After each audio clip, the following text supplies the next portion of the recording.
mo mà tún kí yín káàbọ̀ sínú ìròyìn tù ní ìpàdé ọlọ́mọlé ọlọ́mọ orílẹ̀-èdè nínú abala lérèfé tá a ti mọ́ yọjú náà ní ojú fèrèsé láti yọjú tá a la rí o la bá rí ààrẹ orílẹ̀-èdè Amẹ́ríkà ààrẹ Trump wọ́n ní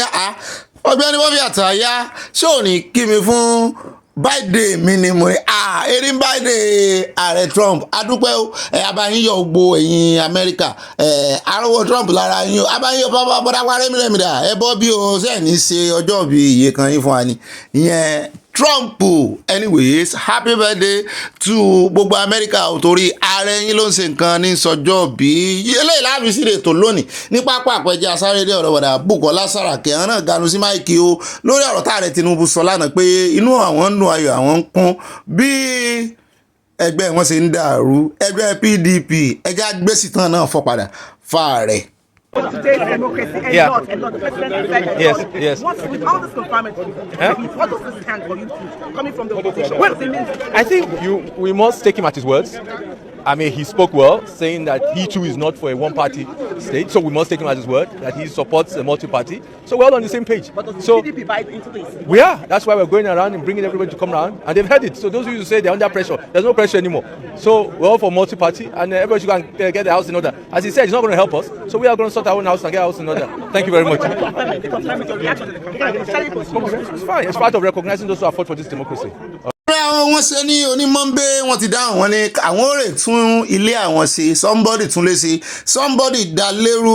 àní kí gbogbo ẹ̀ fọ́jú pọ̀ àmọ́ wo tí Ọlọ́run ó ṣe lórí ọ̀rọ̀ òmìnira tiwa ẹjẹ́ wá dé Nairobi ní Kenya níbi tá a ti gbọ́ pé ìkànnù àwọn pásítọ̀ wọn lórí ìta tẹ́tẹ́ ó ta jackpot ló bá win 30 million iye ìdíyelé owó wọn ní Nairobi yẹn ní Kenya mo ní wọ́n wá ní ó pa ṣọ́ọ̀ṣì tí ó rè sí clubhouse mo ní yùn kan ló dùn èmi bí kò ṣe wípé ṣé pásítọ̀ mọ́ ta tẹ́tẹ́ ní kí ló wá lè di tẹ́tẹ́ in the first place ó wá jẹ 30 million kó tó jẹ 30 million ṣé mú èyí tó ti sọnù ṣé ìṣòwò òjọ níbi ń ta tẹ́tẹ́ ṣé ìṣe owó ìdá mẹ́wàá tí wọ́n ń dá ṣọ́ọ̀ṣì rẹ̀ anyway ó sá ti ta tẹ́tẹ́ ó sì ti pa 30 million iye ìdíyelé owó wọn tán ná níbẹ̀ ṣùgbọ́n wọ́n ní ó pa ṣọ́ọ̀ṣì tí ni ó ti ṣọ́ọ̀ṣì pa ní ibo ló wá fẹ́ da àwọn ọmọ ìjọ sí sódà wọn sí ogóòdù ni àbí kó ní kálukú kọ́fẹ̀sì Ọlọ́run directly òun ò ṣe intermediary mọ́ tẹ́lẹ̀ nǹkan Ọlọ́run ti ṣàlàyé àfẹ́ àwọn tí ò fẹ́ gbóòótọ́ ó ní ẹbùn sọ̀rọ̀ directly aṣọ òkèlè tẹ́ḿpìlì ti fàyà àwọn kan wá disappointed wọ́n láwọn ọmọ ìjọ ń sunkún àwọn kan ní àwọn ò gba Jésù òun ní òṣèrà rẹ̀ ó jóná lórí té ní obó báyìí lè wọ̀run àpáàdì torí pásítọ̀ rẹ̀ náà wọ́n dájọ́ tiẹ̀ lọ́tọ̀ wọ́n dá tiẹ̀ lọ́tọ̀ ni o lonely everybody wà lonely ní adáwáyé ni ìwọ ló máa wà responsible fún kádàrá rẹ̀ ẹjẹ́ àpò mẹ́gẹ́ asáré dé Delta níbi tá a ti gbọ́ wọn ní àwọn ọmọ Delta yarí wọ́n náà ṣèṣì ọmọ ọkọ wọn ní gbogbo màálù àtàwọn onímàálù darandaran wọ́n ní wọ́n lé wọn pa gbogbo aráàlú ni wọ́n sáré ẹsẹ̀ wọn ò balẹ̀ eléyìí kan dúró de federal government wọn dúró de state government wọn dúró de àwọn olóṣèlú wọn tàbí àwọn olórí wọn kan wá bá wọn kan wá gbèjà wọn fúnra wọn ni wọ́n gbèjà ara wọn torí wọ́n ní àtẹ́lẹwọ́ ẹni kì í tan ní jẹ́ o.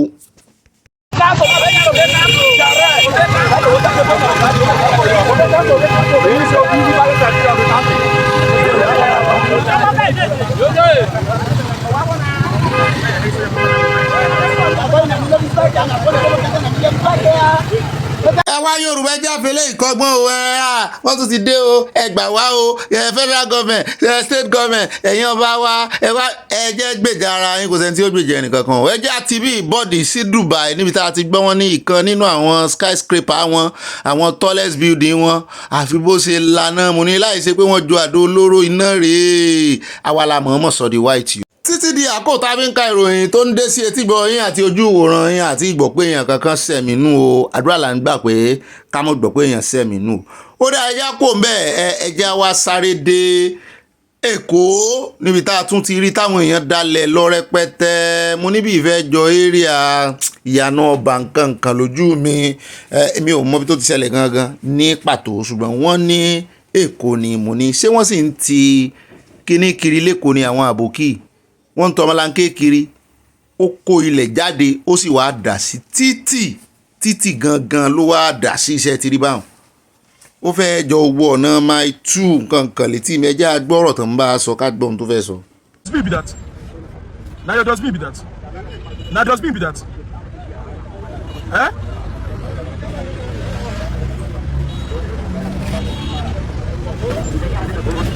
ó dá àwọn ilé táwọn fi káde abara lérèfé ńlẹ̀ á ní pẹ́ rárá lónìí torí ọ̀nà pọ̀ pàápàá jùlọ lórí ọ̀rọ̀ bàbá wa Sunday Igboho àti olódòdẹ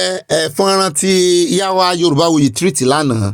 àwa náà fẹ́ tírìtì tiwa lónìí yóò dá fún ìyá wa Yorubawuyi ọ̀rọ̀ pọ̀ ń bẹ gangan àgbà táìmù nù ròyìn torí ẹ̀ láti fẹ́ lo bí ìṣẹ́jú mélòó kan nínú abala lérèfé bàbá wa Ṣóyínká àwọn náà gba àwọ́ọ̀dù lánàá wọ́n họ́nà wọn ṣùgbọ́n àfi bó ṣe dò ní ìtàn náà ganu sí máìkì wípé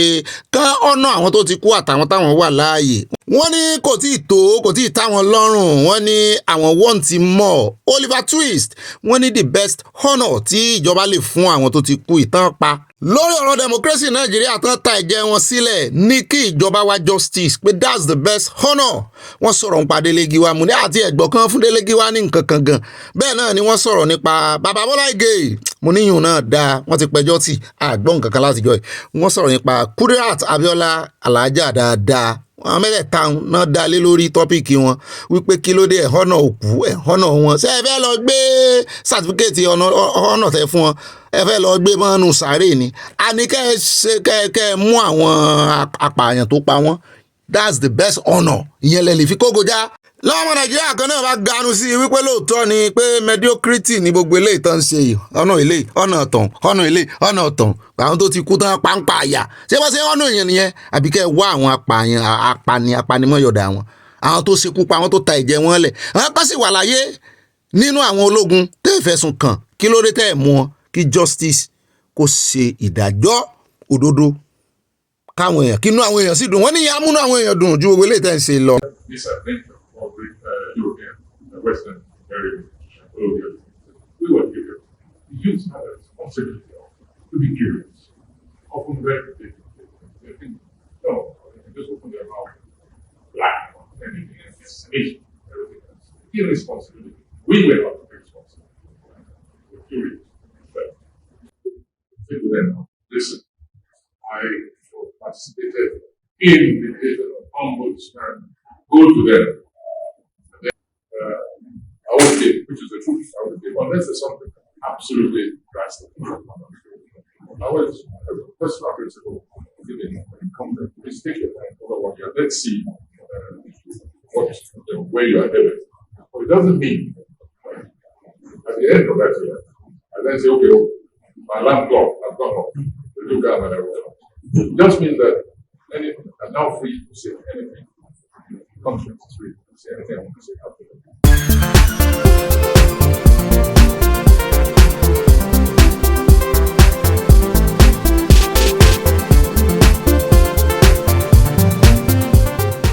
Ìyá ni wúrà bàbá ni dígí ìyá ni wúrà o bàbá ni dígí ọjọ́ ìyá kú ni wúrà ọ̀la bàjẹ́ ọjọ́ bàbá kú o ni dígí ẹni wọmi wọ́n lọ́jọ́ ìyá bá kú ni wúrà ọ̀la bàjẹ́ o ọjọ́ bàbá kú o ni dígí ẹni wọmi tó bá lówó yá fi tún òbí rẹ ṣe tí wọ́n bá ti lówó jọ̀wọ́ fi tún màmá rẹ ṣe má gbàgbé bàbá tó bá ti lówó lọ́wọ́ kó fi tún bàbá rẹ ṣe kó rántí àìsàn ìyá lórí rẹ o má gbàgbé kó tún wá rántí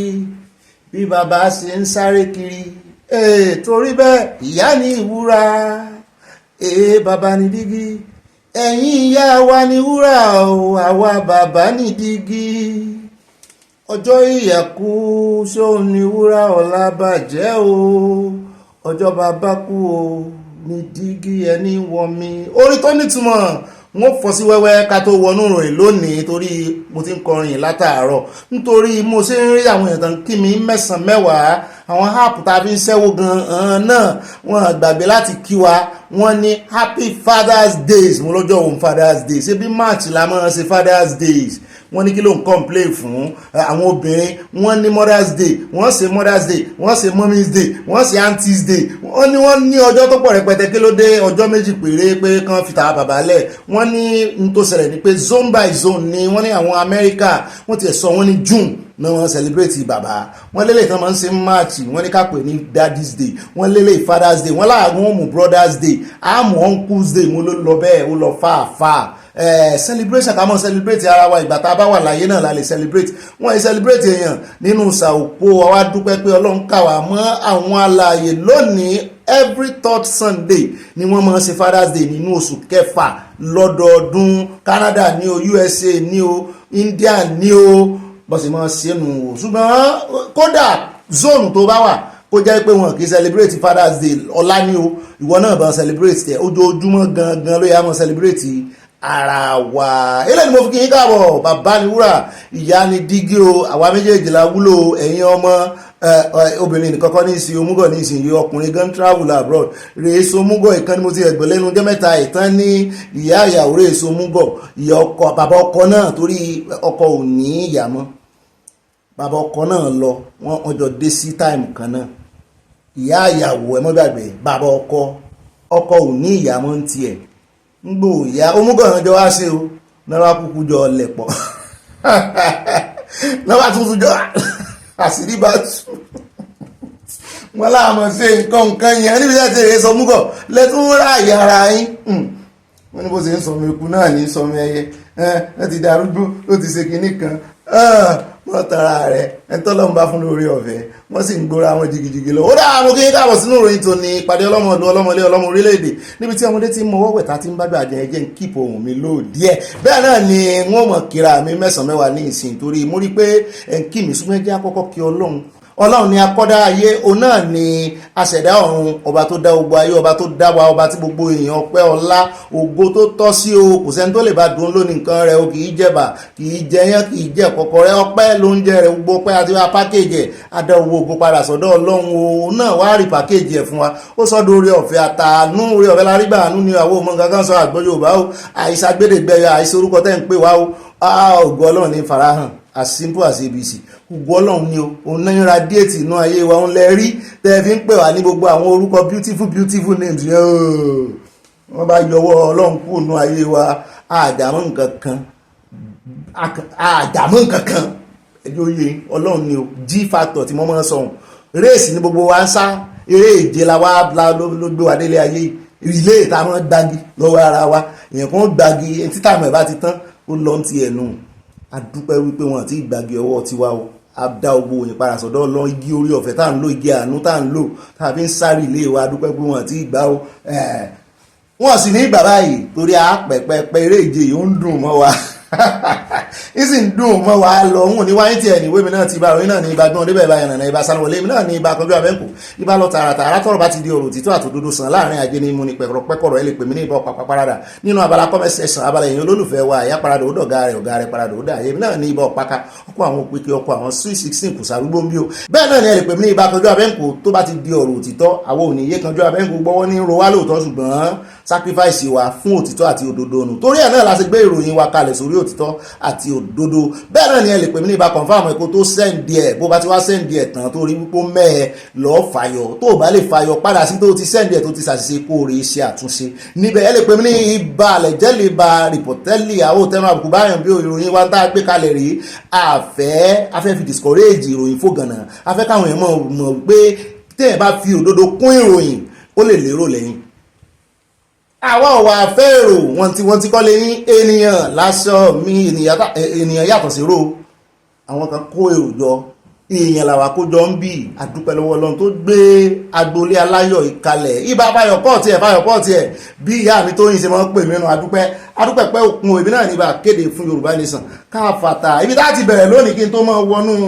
àkórí ìròyìn gbogbo eléyìí tẹ́ ẹ rí tó ti di àfìsẹ́yìn tẹ̀gún fi sọ́nù abala lérèfé ayọjúlójú wíńdò àgbà ojú bákó ní ìyọjú síta bàbá wa kan tiẹ̀ mọ́rùn pákó àtòkè náà ti mọ́rùn pákó ilé olókè méjìlá olókè méjìlá ẹmọ́dọ̀mí ìtọ́ o adúpẹ́ lọ́wọ́ ọlọ́run o àwọn ṣàbòsí àwọn olórí àwọn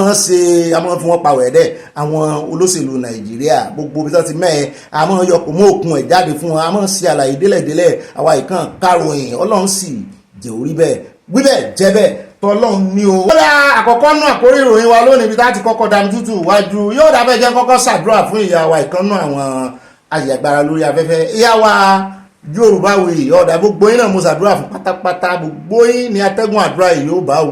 ṣùgbọ́n mo lo ìyá wa as a point of contact bá a kìrìsìtẹ́nì sí mọ́ sọnù mo lo ìyá wa Yorùbáwuyi ó ní program kan ó ní fídíò kan ó ní fọ́nrán kan tán gbé lánàá bàbá wa Prince Ọláyínká yọ̀ọ̀dà fẹ́yìn náà tó rẹ̀ ilẹ̀ wọnú DM mi lórí WhatsApp tẹ pàkíyèsí mi sí mo ní èmi náà ti lo fọ́nrán ìrí nígbà tá a sì ń ṣe live show á padà sórí live show wa o ẹnu ti ń kùn mí jù lórí rẹ̀ ní ìsìn wọn ò gba táìmù ó kàn jẹ́ wípé táìmù ẹ bèrè lọ́wọ́ gbogbo àwọn tó bá wà ní diaspora ṣùgbọ́n tó mú àwọn Yorùbáwuyi náà sì mọ́ tẹpa mọ́ iṣẹ́ yàtọ̀ síṣẹ́ lóòótọ́ irú iṣẹ́ ti wá ní ìsìn essential job ni ọmọ rí mọ́ in fact àyè tí mo fi ń ṣe news gan tí n bá sọ fún yín pé bí bá ṣe pé orí ọ̀fẹ́ Ọlọ́run kò yẹ kí n máa ṣe news tó yẹn pé kí n tiẹ̀ mọ́ ráàyè ṣùgbọ́n á wà á padà Ọlọ́run ó fún wa láàyè láti Ọlọ́run tí ṣẹ̀dú iṣẹ́ bá tún ti change pápápá àǹbọ̀ táìmù àti ẹ̀ ní ìdí ẹ̀ mo ti lo fọ́nrán yẹn rí níbi tí ààrẹ Tinubu tó ti ń gahùn sí máìkì wọ́n ní ọmọ Oòduà làwọn Oòduà tọkàntọkàn àwọn náà ń pè ìpè wọ́n ń pèrò sọ́kọ̀ àwọn èrò dúró rẹpẹtẹ ní bus stop lọ́jọ́ náà ẹni bus stop bus stop Òmìnira àwọn náà ń pèrò sọ́kọ̀ ó ti tó gẹ́ ọmọ lẹ́fì Yorùbá lè dá dúró Oòduà tọkàntọkàn làwọn Yorùbá nation wọn inú mi wá dùn pé àsìkò yìí ni ìyá wa Yorùbáwuyi tán tún wá rí lò wọ́n máa ń pèrè àwọn lákàlòlò ṣùgbọ́n wọn kàlòlò irú àwa ìgbìmọ̀ lákàlòlò tó ráwà ń bọ̀ lẹ́yìn wọn ni àwọn ọ̀gá wa ni ẹ bá ń gbàdúrà fún Yorùbáwuyi àti gbogbo àwọn ìyá wa pátá àwọn ọ̀gá wa nídìí èyí lórí ti rálì ti ń lọ àwa mọ́ tún kíkaka báyìí torí akíkaka kọlọ́rọ̀ gbọ́ ni wá kíkaka sí ti ààrẹ Tinubu ariwo pọ̀ létí wọn àwọn kan ń kọ oríṣiríṣi orin àwọn olóṣèlú wọn ń pariwo sí wọn létí àwọn mínísítà wọn náà ń pariwo sí wọn létí so nídìí èyí ariwo pọ̀ létí olódódẹ pàápàá jùlọ àwọn kan orin your mandate náà fi ń disturb wọn mo rí fọ́nrán kan níbi tí ààrẹ Tinubu ti ní ẹgbẹ́ mi dákẹ́ wọ́n wọlé sí hall kan náà bá pariwo your mandate wọ́n ní ẹ dákẹ́ orin your mandate kọ́ get serious àwọn náà fẹ́ get serious a fẹ́ pe àkíyèsí ààrẹ Tinubu wípé kí ló ṣẹlẹ̀ àwọn alálẹ̀ wọ́n ń pariwo sí yín létí ṣé ẹ gbọ́n táwọn alálẹ̀ ń sọ ni ṣé ẹ fẹ́ fojú àwọn alálẹ̀ gbólẹ̀ ṣé ẹ fẹ́ kọ̀yìn sáwọn alálẹ̀ ni ẹ fẹ́ lẹ́ẹ̀mú àwọn alálẹ̀ rí ẹ fẹ́ deny wọn àbí alálẹ̀ tó rán yín iṣẹ́ lọ́jọ́ sí tẹ́ fi gbóhùn sókè nígbà náà ẹ̀ ń ṣe politics náà nígbà náà ṣùgbọ́n ẹ̀ẹ̀dá lórúkọ mọ̀ sápàtà alálẹ̀ tó fi orin Yorùbá nation sí yín lẹ́nu sórí ahọ́n yín gbà náà ó wà ń bẹ́ẹ̀ oko yípadà ó àwọn náà ń lo Sunday Igboho ó sì yẹ kẹ́ ẹ dára yín mọ̀ ó yẹ kẹ́ ẹ mọ̀ra yín bó tẹ̀ jẹ́ pé ọ̀nà politics lẹ́yìn gbà lọ ṣùgbọ́n Sunday Igboho mọ politics bá yín play o nítorí ẹ̀ ló ṣe dúró sàn án ó dúró ti ìran rẹ̀ so wáyé kẹ́ ẹ mọ̀ wò ó ràn bẹ́ẹ̀ bá wo Sunday Igboho ràn àwọn alálẹ̀ lẹ̀ ń wò ràn o bẹ́ẹ̀ bá ní òmọ̀ sí àwọn alálẹ̀ lẹ̀ ń tanú bò ó nítorí Sunday Igboho lè mọ̀ jẹ́ alálẹ̀ báyìí ṣùgbọ́n lọ́jọ́ iwájú àwọn ọ̀ràn kan wọ́n mọ̀ gbọ́ orúkọ rẹ̀ tẹ́ wá rí wọ́n ní ẹni tá a pè láyàn ẹni tá a yàn láṣẹ lógo kì í ṣe gbogbo ẹni tá a pè náà ẹni tó bá dáhùn ni o Ọlọ́run gan pẹ̀lú mi kò dáhùn ẹni tó bá dáhùn ni wọ́n pe ẹ̀yin náà lọ́jọ́ sí ẹ sì dáhùn ṣùgbọ́n ṣé ẹ ti kọ́ tí ikún sí ìpè àwọn alálẹ̀ ní báyìí Sunday Igboho dáhùn o gbogbo iye alálẹ̀ ló wà lára rẹ̀ o gbogbo reflection gbogbo ògo alálẹ̀ ló wà lára rẹ̀ o bẹ́ẹ̀ bá fi lè kọ́ tí ikún sí tẹ́ ẹ̀gbọ́n tí ń sọ ní ìsìn àwọn alálẹ̀ lẹ́kọ̀ọ́ etí ikún sí o à ń bọ̀ nínú ìròyìn á sọ púpọ̀ lọ́rọ̀ ẹ̀yìn láàfin sí torí pé eégún ńlá ní kẹ́yìn ìgbàlẹ̀ mo Ọlọ́run fẹ́ sọ̀rọ̀ ọ̀rọ̀ fẹ́ jáde àṣẹ ó sì tẹ̀lé torí ẹ̀ á mọ̀ palariwo ní ìsìn pé Sunday Igboho sẹ́yìn o kò sẹ́yìn o Sunday Igboho dáràn ẹ̀yin lẹ́pẹ́ ìpè Yorùbá sì lọ́wọ́ bọ̀ wọ́n ní ẹ̀sìn iwájú ní tẹ̀yìn ń wò sáré Ọlọ́run á mú yín wípé tẹkinọ́lọ́jì fóònù ti wà nígbà náà tán fi mú ohun yín wọ́n kò wá sí iye politics tẹ́ fẹ́ play mọ́ ní ìsìn pẹ̀lú orúkọ Yorùbá nation pẹ̀lú anthem Yorùbá nation orin tí Ọlọ́run orin mandate kan ṣoṣo tí alálẹ̀ fi sí gbogbo alẹ́nu nìyẹn iṣẹ́ wa fúnlẹ̀ wa fún ilẹ̀ ibi wa ẹni kí àwọn tí ń pariwo sí yín létí kan panu mọ́ àwọn alálẹ̀ ń sọ̀rọ̀ lọ́wọ́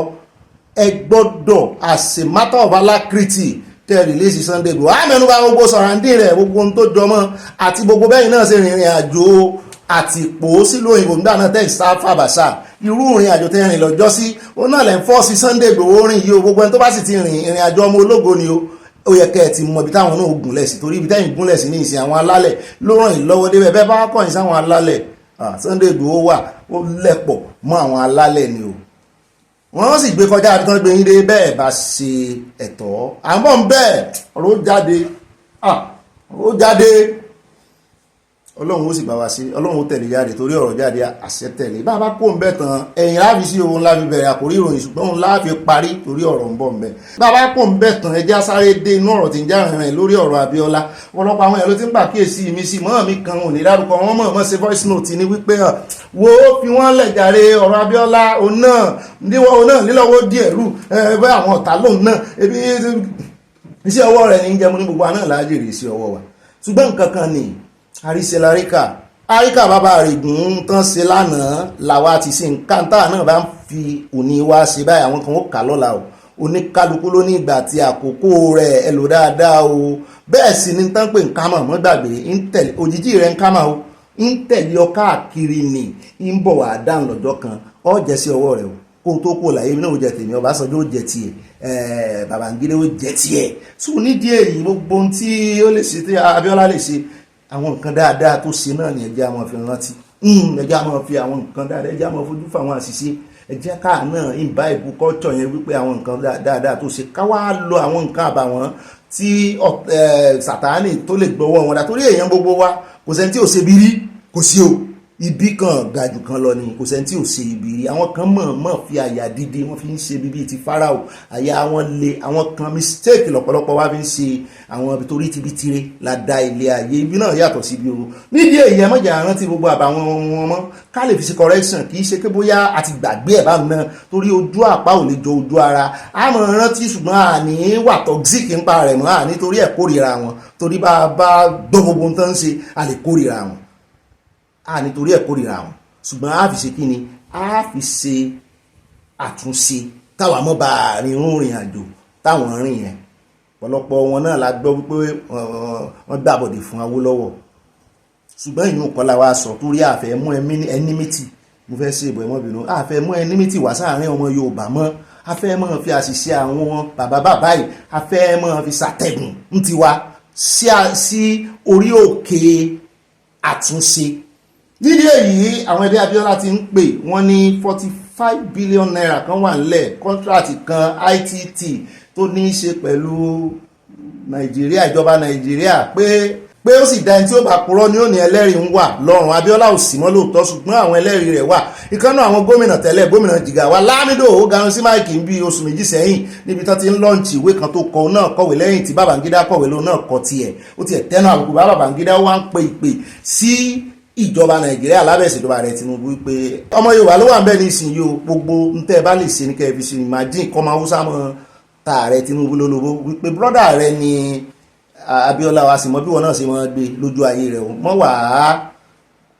wàá jákulẹ̀ torí wọ́n ní ẹni tó sojú kò dàbí ẹni tó sẹ̀yìn o ẹni tó sẹ̀yìn làgbà ẹni tó sojú ó sojú nígbà tí Abiola wà láyé ẹ̀yìn rẹ̀ ní kó wá ṣe dáadáa o wọ́n ní owó tí ìjọba Nàìjíríà jẹ Abiola wọ́n ní ẹ̀rẹ̀ san fáwọn fámílì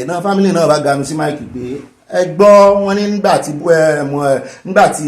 Muritala tó wà lórí oyè wọn lè jà wọn lówó kan kí ló dé tẹ̀ ní san àwọn èèyàn bá ní tó bá tún wá san nǹkan tán rè san fún Kọ́lá pèsè yóò fún yín à ń bọ̀ ń bẹ̀ gbogbo tó sọ̀rọ̀ à ń de à ń bọ̀ bẹ́ẹ̀ náà ni látànà tí ààrẹ Tinubu tó ti ń pín oyè tó ti ń pín honor náà láti wá gbọ́ tí iléeṣẹ́ presidency àwọn náà ti ganu sí máìkì wọn láwọn gbọ́ àwọn orúkọ kan tán ní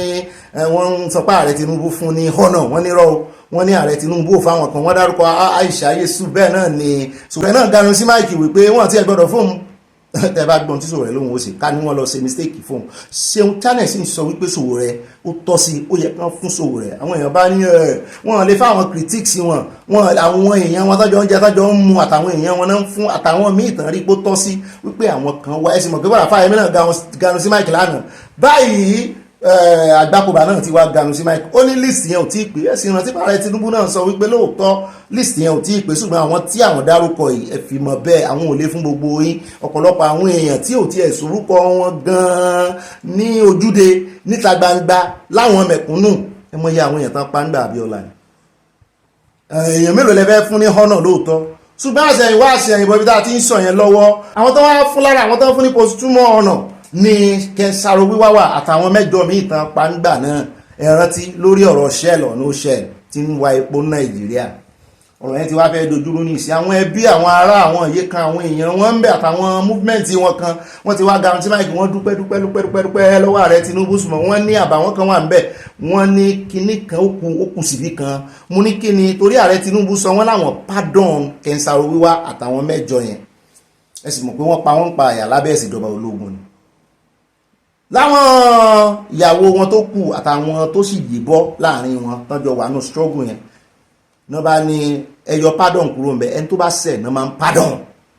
pé kẹsàrò wíwá òsèyìn àtàwọn tẹ́ ẹ pa pé ẹ rewrite story yẹn ẹni tó bá ṣẹ̀ níjọba lè pardon pẹ̀lú lábẹ́ ìkàwọ́ ààrẹ pẹ̀lú agbára tí ààrẹ ní àwọn kinní náà ní power láti pardon tó bá jẹ́ capital ẹ̀ṣẹ̀ ṣùgbọ́n ààrẹ ló pardon kẹsàrò wá ní ìsìn àwọn Nàìjíríà náà bá tún ganu sí wípé ẹni tó ti kú lẹ̀ ń pardon kí ni ìtumọ̀ rẹ̀ ó ti kú Ọlọ́run ti pardon rẹ̀ ó ti fi kú pardon rẹ̀ ẹ̀yìn náà sẹ́wà lẹ́ ń pardon rẹ̀ kí ni ìtumọ̀ rẹ̀ kí ni àtúbọ̀tán rẹ̀ ó jẹ́ fún àwọn ẹbí rẹ̀ ṣé owó bówó dé lọ́wọ́ wọn ṣé yóò bówó dé sínú ẹbí wọn ni àbí kí ló ṣẹlẹ̀ à ń bọ̀ ń bẹ́ẹ̀ náà ni ìkànnì wọn ganu sí máìkì ṣé lálàyé okun ṣọṣọ àmọ́ àfúnilé lónìí náà ni kò ní dọ́là bàbá kó ń bẹ àwà dé iléeṣẹ́ ológun níbi tá a ti gbọ́ wọn ní ọwọ́ wọn ti ba ìkànnú àwọn ọmọ China tí wọ́n mú ní agbègbè ibi tí wọ́n ti ń lé àwọn terrorists àwọn agbésùnmọ̀mí àwọn bandits bí irú àwọn tó jí Bello nǹkankan mo ní ó ti ẹ̀dá bẹ́ẹ̀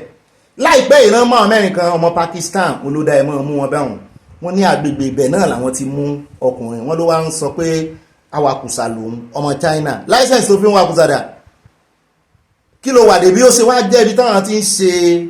táwọn ti fẹ́ mú àwọn agbésùnmọ̀mí ibẹ̀ ló wà wọ́n ní àwọn òyìn fílẹ̀ bọ̀rọ̀ wọ́n ní yóò sọ tẹnu rẹ̀ yóò ganu sí máìkì àwọn ó sì ṣe ìwádìí kó kúnná dáadáa mú ní ẹ̀kárí ẹ̀sùn ń bẹ́ẹ̀ bí tán ti ń ṣèyẹn lọ́wọ́ ní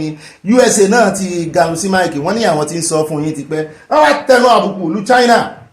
wípé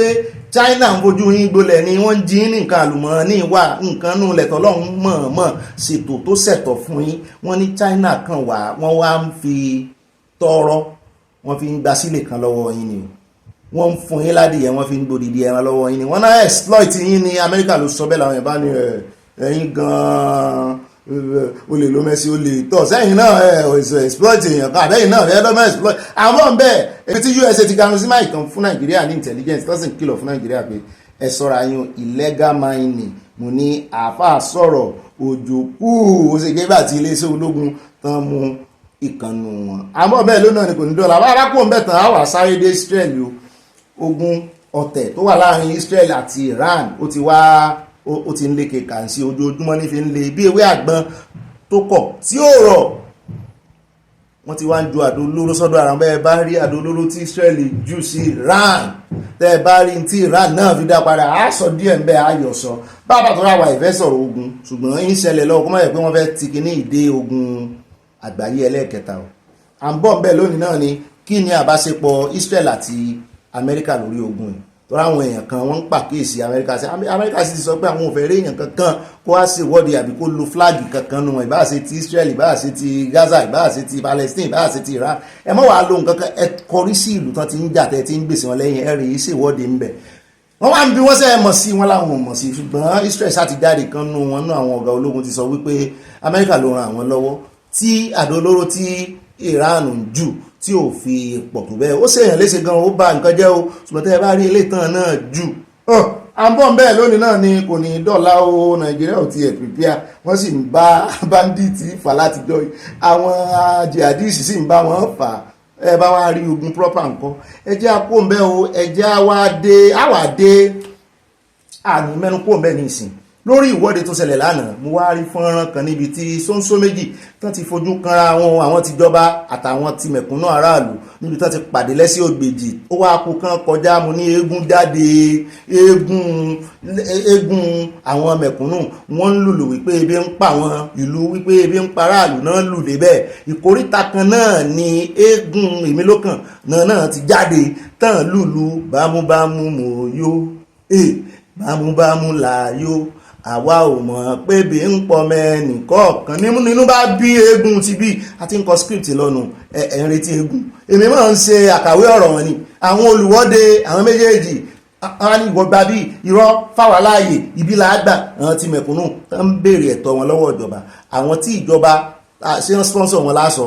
àmọ́ bóyá sponsor wọn nítorí àbọ̀n sí ń bẹ̀ ṣùgbọ́n ń jọ bẹ́ẹ̀ ní táwọn èèyàn ń sọnù wọn ní wọ́n sponsor wọn ni àwọn ọmọ ṣùgbọ́n wọ́n sápàdé àwọn ọ̀fẹ́ ẹ̀já ọ̀pọ̀lọpọ̀ àwọn olólùfẹ́ wa àwọn mọ̀mọ̀mọ̀ wọn ló ti sú àwọn Jare wọn lọ́rọ̀ òmìnira gan wọn láti fẹ́ kó sú àwọn mo ní n ò bọ́dọ̀ gbọ́ bẹ́ẹ̀ lẹ́nu yín mọ́ o èmi lè ń bá sọ̀rọ̀ bọ́bì ní o wọ́n ní ó da àwọn ti gbọ́ ṣùgbọ́n náà sóòótọ́ ọ̀rọ̀ fún mi wípé àwọn tó wà nílé ìwọ̀n encourage àwọn Jare pé oríṣiríṣi gbogbo táwọn wo mo ní kì í ṣe àwọn tó ń fẹ́ òmìnira àwọn politician lẹ̀ ń wò yẹn o wọ́n ní ṣe lóòótọ́ mo ní bẹ́ẹ̀ ni mo ní ẹ má wà discourage o mo wá tún sọ mo pàṣàmọ̀ fún wọn lórí ọ̀rọ̀ Fidel Castro lọ́jọ́sí tó sọ wípé bẹ́ẹ̀ bá fẹ́ mú ẹ̀kúnnú mo ní bàbá mo ní mọ̀mọ́ mo ní sí ẹ̀rọ àwọn tẹ́ ń wò yìí mo ní adìẹ gólóbà níyàn mo náà nìyà ó jẹ létaléta àwa ń kìlọ̀ fún wọn báyìí ikú tó pẹ́ lẹ́dìyẹ só yẹ kó padà wá pé léwúrẹ́ bàbá wa ọba orin Saheed Òṣùpá ló fi kọrin ikú tó pẹ́ lẹ́dìyẹ kò yẹ kó padà wá pé léwúrẹ́ bẹ́lẹ́wúrẹ́ ò bá sọ́ra ń ti ń ṣe ọ̀pọ̀lọpọ̀ àwọn Nàìjíríà nu àjẹbánu àtẹnujẹ gbogbo ayé lórí korokoro ni wípé ìyà ń jẹ ọmọ Nàìjíríà ẹgbẹ́rin lẹ́yìn wá gbajúgbàlù tẹ̀ ní ó tẹ̀yìn lọ́rùn ẹ̀yìn ti yó bámúbámú lẹ̀ yó ó dàbí adìyẹ gólóbà ni ń tí Fidel Castro tó fi àwọn mẹ̀kúnnù wé nù ṣe ti wá rí báyìí ó ní ẹtùyẹ lára wọn mo ti máa ń sọ tẹ́ bá rántí ẹ mọ́ pa wọn ẹ mọ́ fọ̀bẹ sí wọn lọ́rùn ẹtùyẹ lára wọn mọ́ ṣe wà náà ni ẹ já wọn sí òtútù ìgbà òtútù yóò mú wọn dáadáa ìgbóoru náà yóò mú wọn dáadáa kẹjẹ wọn jáde ó ní ẹ̀fí wọ́n lẹ̀ ẹ mọ́ pàkíyèsí wọn sí ẹ mọ́ nìkan tẹ̀lé yín o adìyẹ ni o ó ní ṣùgbọ́n ẹ wá dá wà níbi tó ti dá ẹ wá àgbàdo níbi tó ti dá ẹ wá mọ̀ jùlẹ̀ nǹkan wọ́n mọ̀ tẹ̀lé yín lẹ́yìn ni ṣé kì wá sí ìyẹn náà ń ṣe fún wọn wọ́n ti tì wọ́n débi gẹ́ wípé àwọn ò lẹ́nu ọ̀rọ̀ mọ́ wọ́n ti gba ráìtì wọn lọ́wọ́ wọn torí ẹ̀ wọ́n ti wá dọ̀dẹ̀ síjọba lọ́rùn pé àṣàmọ̀ rí nǹkan fi sẹ́nu àmọ̀ ọkùnrin ọ̀yọ́ mandate àmọ́ bẹ́ẹ̀ ẹ̀rẹ̀ ègún méjèèjì o bàbá tí wàá kó mbẹ́ tán àwa sáré dé ilé ìgbìmọ̀ asòfin ní Rivers àwọn tí wọ́n suspend pẹ̀lú tí àwọn òwe kì í ṣe Fubara nìkan náà suspend wọn náà ti wá garun sí Mike á mú ìkànnà àwọn sínétọ̀ wá ní ilé ìgbìmọ̀ asòfin ní Nàìjíríà àti federal ìyẹn Dixon láti Rivers ló ti wá ló ti lọ ṣàṣojú ibi tó ti wá sọ̀rọ̀ tó tanubá rẹ̀ Tinubu wípé ó yẹ kí wọ́n lo àyájọ́ ọjọ́ democracy kán fi restore ìjọba alágbádá padà kán ní kí Fubara padà sórí oyè pé wọ́n sí dáadáa àwọn ń retí wọ́n já wọn kulẹ̀ àwọn ọmọlẹ́gbẹ̀mọ asòfin tán jọ suspend wọn báyìí ní Rivers ọmọlẹ́gbẹ̀mọ asòfin méjìlá ń sọ ní ìsìn kan mẹ́mbà àti federal ìyẹn ní Dixon àwọn ọmọlẹ́gbẹ̀mọ asòfin tán jọ suspend àwọn àti Fubara ní ilé ìgbìmọ̀ asòfin Rivers àwọn wá ganu sí Mike ní ìsìn wọ́n wá ń pè fún probe wípé ọwọ́ Dixon mọ̀ pé sáwọn sọ wípé ara ń ro àwọn alára lára òru òun ṣé wọ́n jọ suspend àwọn ni sáwọn sọ wípé emergency rule sú àwọn sáwọn sọ wípé ẹni tí wọ́n gbé wá tó jẹ́ ajagun fẹ̀yìntì sáwọn sọ wípé kò ṣe dáadáa náà bá ganu sí Mike kò sí èbú tán Dixon tán ọmọ oníṣẹ́ ti rí bọ́rọ̀ ibi tí mo fẹ́ jẹ́ kó yé yín sí náà nù pé àwọn kan ń gbé àwọn kan ń ṣe kíni àwọn kan ń tù ìṣòro tó wà nínú governance gan nìyẹn o ìṣòro tó wà nínú governance tí ẹ̀ máa ṣe ìjọba níbi tẹ́yìn kan ti rí gbogbo àìdá tán ṣe tẹ́ fẹ́ kán improve náà kan ti máa yin ìjọba yẹn pé àìdá yẹn gan lórí ire tán ṣe à ń bọ̀ ń bẹ́ẹ̀ àgànù wọn sí Mike ẹ̀ẹ́rì wọ́n ti sọ̀rọ̀ tó ń fọ́n lẹ́nu wọn báyìí. ó dáa ká tó wá palẹ̀mọ́ nínú àkórí ìròyìn ẹja sáré dé ilé agbára ẹja dé ọ̀dọ̀ ìkànnú àwọn sẹ́nitọ̀ agbẹnusọ tí ẹni kì í kàn ṣe ìkànnú wọn lásán wọ́n fẹ̀sùn kankan wọn lẹ́nu ọjọ́ mẹ́ta ẹ̀ wọ́n ní rubber stamp ni wọ́n ní wọ́n tiẹ̀ tó ń pín 70 billion palliatives láàrin ara wọn wípé wọ́n ti di gbẹ̀wù dání fún executive arms ìyẹn presidency fún ààrẹ Tinubu lọ́wọ́ ganu sí máìkì wọ́n ní kò sí tó jọ ṣé ń bá bẹ̀rẹ̀ pé aláǹbọ̀ ń bẹ ìkórìtà yẹn ọ̀pọ̀lọ́ ní tá a bá débi òrùkáfọ̀ àwọn ò ní fún eléyìí ṣeun yóò dáa fún st channels náà. agbẹnusọ sẹ́nẹ́tọ̀ lòun náà bá ganu sí máìkì ó ní sẹ́yìn mọ̀ pé gbogbo owó tẹ̀tí ẹ̀ ń sọ pé àwọn gbà ìgbọ́n ó ní sẹ́yìn mọ̀ pé máa ṣe ìkómọ nínú owó wọn ọmọ mélòó ló bímọ nù wọ́n ní kì í sáwọn wọ́n náà máa ń ná sórí ìkómọ pé àwọn tó yan àwọn sípò pé ọ̀pọ̀lọpọ̀ wọn ara àwọn owó tó máa ń béèrè lọ́wọ́ àwọn nù àwọn fẹ́ ṣèkómọ mo ní ṣe ń tán ní kẹrì mọ́ fi owó constituency ṣe nìyẹn ìkómọ àwọn pírójẹ́tì àlàkalẹ̀ gbogbo àwọn pírójẹ́tì tán làkalẹ̀ fún yín kọ́ abájọ tí mi inú yín ò ṣe rí pírójẹ́tì ṣe bí ó bá ṣe náà bóyá ó rè é ṣe gádà onígi àbọ̀ ń bẹ̀ ó garun sí máìkì àádọ́dọ̀ kejì rẹ náà sẹ́nẹ́tọ̀ méjì lásàmù wá fún yín àníírí báyìí lọ nínú àkórí ìròyìn ní pápá àpẹjẹ katapọ́ọ̀tù ìyá mi Grace olùsòótọ́ tán náà mọ rẹ̀ láwa ti fẹ́ ya fọ́tò ẹjẹ́ àtúnyà ní o bá ṣe mọ ìyárì táàfì tọ́dún yóò fi kanlẹ̀ àtúnbẹ̀rẹ̀ rẹ̀ lọ́dún tí ń bọ̀ wọn wà ní fi fọ́tò kankan nù wá sí RIP láti ọlọ́run ìgbìmọ̀ fọ́tò orí láyà wà ní yàyàkú ẹ̀ ó yà ga ojú sí kámẹ́rà mi ti fẹ́ tẹ fíláàsì o fídíò láyà lánàá wọ́n sì ń ẹ́díìtì ẹ̀ lọ́wọ́ ṣùgbọ́n ẹjẹ́ àyà fọ́tò lónìí ẹ̀wọ̀ ẹ̀yẹ ó yẹ ṣe cheese ẹ ti ń rẹ́rìn ẹ ti mọ rẹ́rìn ìlú ayọ̀ yín ò ní ìdìbànújẹ́ ìyá mi Grace olùsòótọ́ ìyá mi hannah òun sún gbogbo yín pápá ìyá mi Scott ìyá mi Abubakar gbogbo àti bàbá ó yá ẹ̀wọ̀ ẹ̀yẹ pátá yóò dà fún wa yóò yá kò ní yẹ ẹ̀lẹ́ alákọ̀ọ́kọ́ nu abala sánáwọlé tòní ẹjẹ́ adé ilé ẹjọ́ o níbi tí ẹjọ́ Kanu Nnamdi tó ti tẹ̀síwájú o lábàgbọ́ pé DSS ti mú ẹ̀rí tuntun jáde o mo ní ẹ̀rí wo tún ní o wọ́n ní lọ́tẹ̀ yìí wọ́n ní wọ́n mú rédíò transmitter jáde odidi transmitter bó ló ṣe ríta lódín wọ́n ní Kanu lónìí wọ́n ní rédíò transmitter sí rèé wọ́n ní kò declare ẹlẹ́nu bodè wọ́n ló gbé gba Benin Republic wọlé ni náà bá ń sọ fún adájọ́ náà wọ́n wọ́n báyìí pé ṣé lóòótọ́ lẹ́ ń sọ wọ́n wá sọ wọ́n ní àwọn sì tún ní fọ́nrán ibi tí Kanu Nnamdi tó ti ń lérí tó ń léka wípé ń táwọn ó fi transmitter yìí ṣe àwọn ó fi ṣe rédíò Biafra rédíò wípé àṣẹ táwọn bá pa ló gbọ́dọ̀ múlẹ̀ fáwọn aráàlú ó ṣàṣọ oríṣiríṣi àṣẹyìnwáṣẹyìnbọ̀ adájọ́ ṣàgbà ẹ̀rí yẹn gẹ́gẹ́ bí ẹ̀rí nílé ẹjọ́ wọn dànù bóyá wọ́n wà stọ́dí ẹ̀ wọ́n wò dáadáa ń tẹ́lẹ̀ fẹ́ pàkíyèsí wa lé lórí ni wípé sẹ́rí bí èèyàn bá fi ìwọ̀nwara tó fi wọra dé egun níbi tó ti ń wá ẹ̀tọ́ rẹ sọ ẹnu rẹ o níbi tó ti ń wá ẹ̀tọ́ rẹ jọ̀ọ́ fọgbọ́n sí o kì í sọ̀rọ̀ lẹ wọ́n lè pè ọ́ lọ́lẹ̀ o fi ọgbọ́n sí o kì í sọ̀rọ̀ pò ń bẹ̀rù wọ́n lè ló ń bẹ̀rù fọgbọ́n sí o fi ọgbọ́n sí i ẹ rí i pé Sunday Igboho Ọlọ́run lò gan ó mọ̀ tún fún lọ́gbọ́n yàtọ̀ sí pé ó ní akíkanjú èèyàn mélòó ló lákanjú Sunday Igboho ní gbogbo wa Sunday sẹ́rí wọ́n ń wá ẹ̀sùn sí Kanu lẹ́sẹ̀ mímọ̀ kan máa fi Kanu lẹ̀ o ṣùgbọ́n bá àbá lè fi ọ̀rọ̀ Kanu kẹ́kọ̀ọ́ sẹ́rí ọ̀rọ̀ ẹni tó mú sànà dání ó lóun fẹ́ sun ẹnìkan ó dáná wọ́n ti dáná ṣùgbọ́n sórí òwe Yorùbá tó sọ wípé iná tá a dá sílẹ̀ di ẹyẹ gúnugún ẹyẹ míì ni wọ́n fi ń sun òun gangan níbi tí mò ń lọ o ó ti mọ̀ páwọn ọ̀tá rẹ̀ rí ibi tó bá ọ̀rọ̀ ara rẹ̀ dé yìí gẹ́gẹ́ bí ọmọ Nàìjíríà ìrìn àjò òmìnira tó pọ̀n lé sóòmọ̀ ìjọba Nàìjíríà ni tó bá ní wá define tó fún question ẹyọ kan ṣoṣo come and define Nigerian government àwọn olórí and the leaders mo lè gba àmì ẹ̀yẹ Guinness Book of Record ń bẹ̀ torí wọ́n mọ̀ kọ́ ni experience ti pọ̀ jù ó historical ó dà tó wà lóun mọ ìjọba Nàìjíríà ó sì mọ̀ wípé ibi tí òfin wọn tí wọ́n tán máa ń ran yín mọ́ ibi tí ọ̀bùn ríkú ọkọ wọn ti ràn mọ́ ni wípé tó bá wà lára wọn òfin lè mọ́ mọ́ ọ ṣùgbọ́n tó bá ti sí lára àwọn tó ń sóòótọ́ bófin ó sì mú ọ òfin slow tán bá fẹ́ mú olóòótọ́ o ó bá fẹ́ mú nírọ́ ní mọ́ slow o ní mọ́ paridàridà tí ó mọ̀ fẹsẹ̀ gbálẹ̀ kiri òfin tó ní òsì Nàìjíríà tó bá ti jó lóòótọ́ ọmọ kófin wà nídìí èyí olóòótọ́ tó bá ń jìjà agbára tó ń wá òmìnira jọ̀ọ́ bíbélì kan sọ ó ní yára láti gbọ́rọ̀ lọ́ra láti fèsì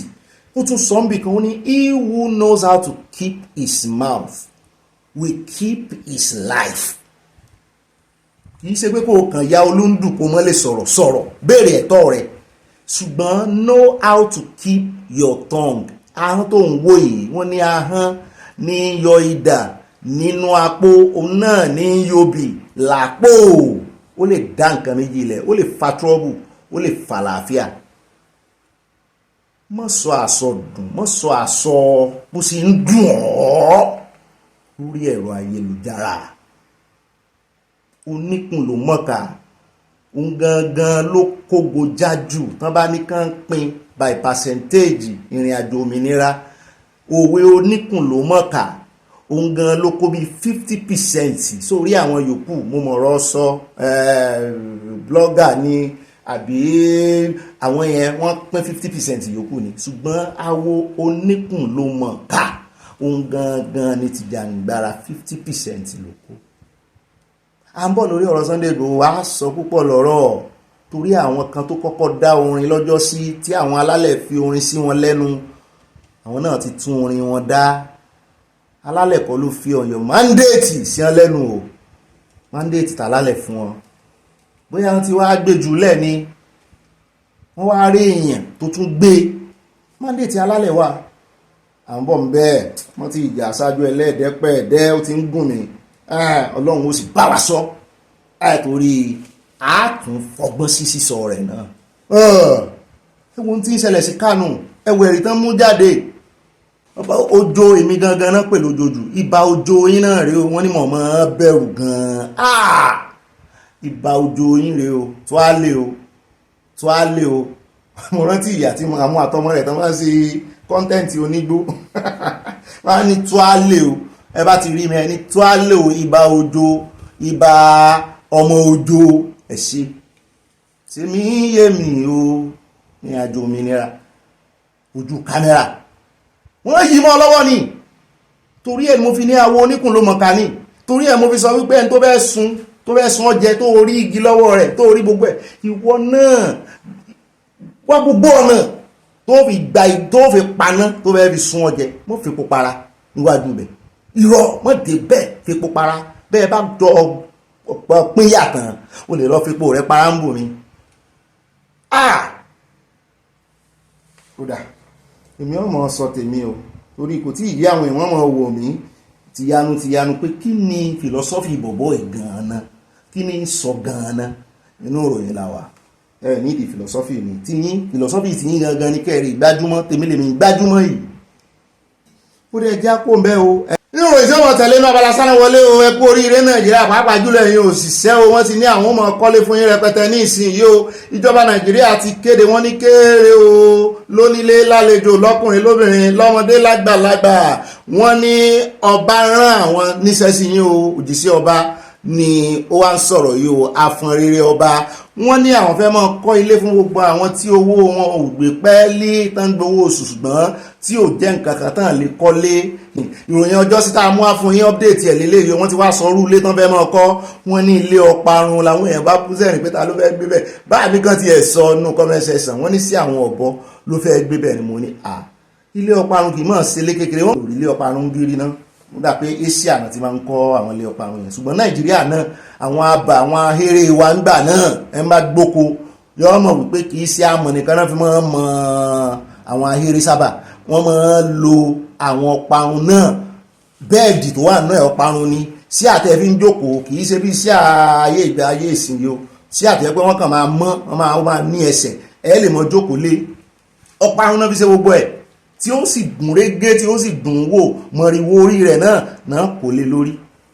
so nídìí èyí wọ́n ní ilé tán fẹ́ mọ́ kọ́rọ̀ èlèmí náà bá bẹ̀rẹ̀ sí wá ilé ọlọ́parun bó ló ṣe fáìn bó ló ṣe rí wọ́n ní ìjọba Nàìjíríà ti kéde pé ilé ọlọ́parun làwọn fẹ́ kọ́ fẹ́yìn òṣìṣẹ́ ìjọba báyìí o ṣùgbọ́n wọ́n ló ní kátígórì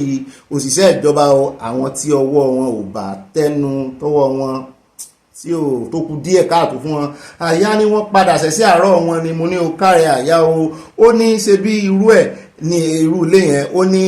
táwọn bàbá wa ń kọ́ lábà nígbà náà mo ní lóòótọ́ ni ayéré ni wọ́n ń pè é ó ní bambú náà fi ń ṣe bẹ́ẹ̀dì ó ló lẹ̀ máa ń strong mo ní sósun bẹ̀rẹ̀ mo ní ta ló fẹ́ rarú léyìí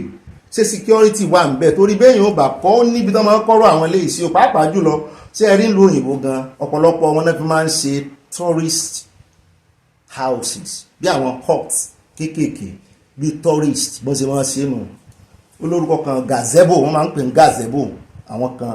ibẹ̀ gazebo máa ń ní open tiẹ̀ wọn kì í rágbà yíká wọn kì í mọ kí ní ráǹdì ẹ̀ ó kàn máa ní roof lásán ni atẹ́gùn àmọ́ rọ́ọ̀sì wọlé ṣùgbọ́n ilé proper náà fẹ́ mọ́ kọ́ ní ìsìn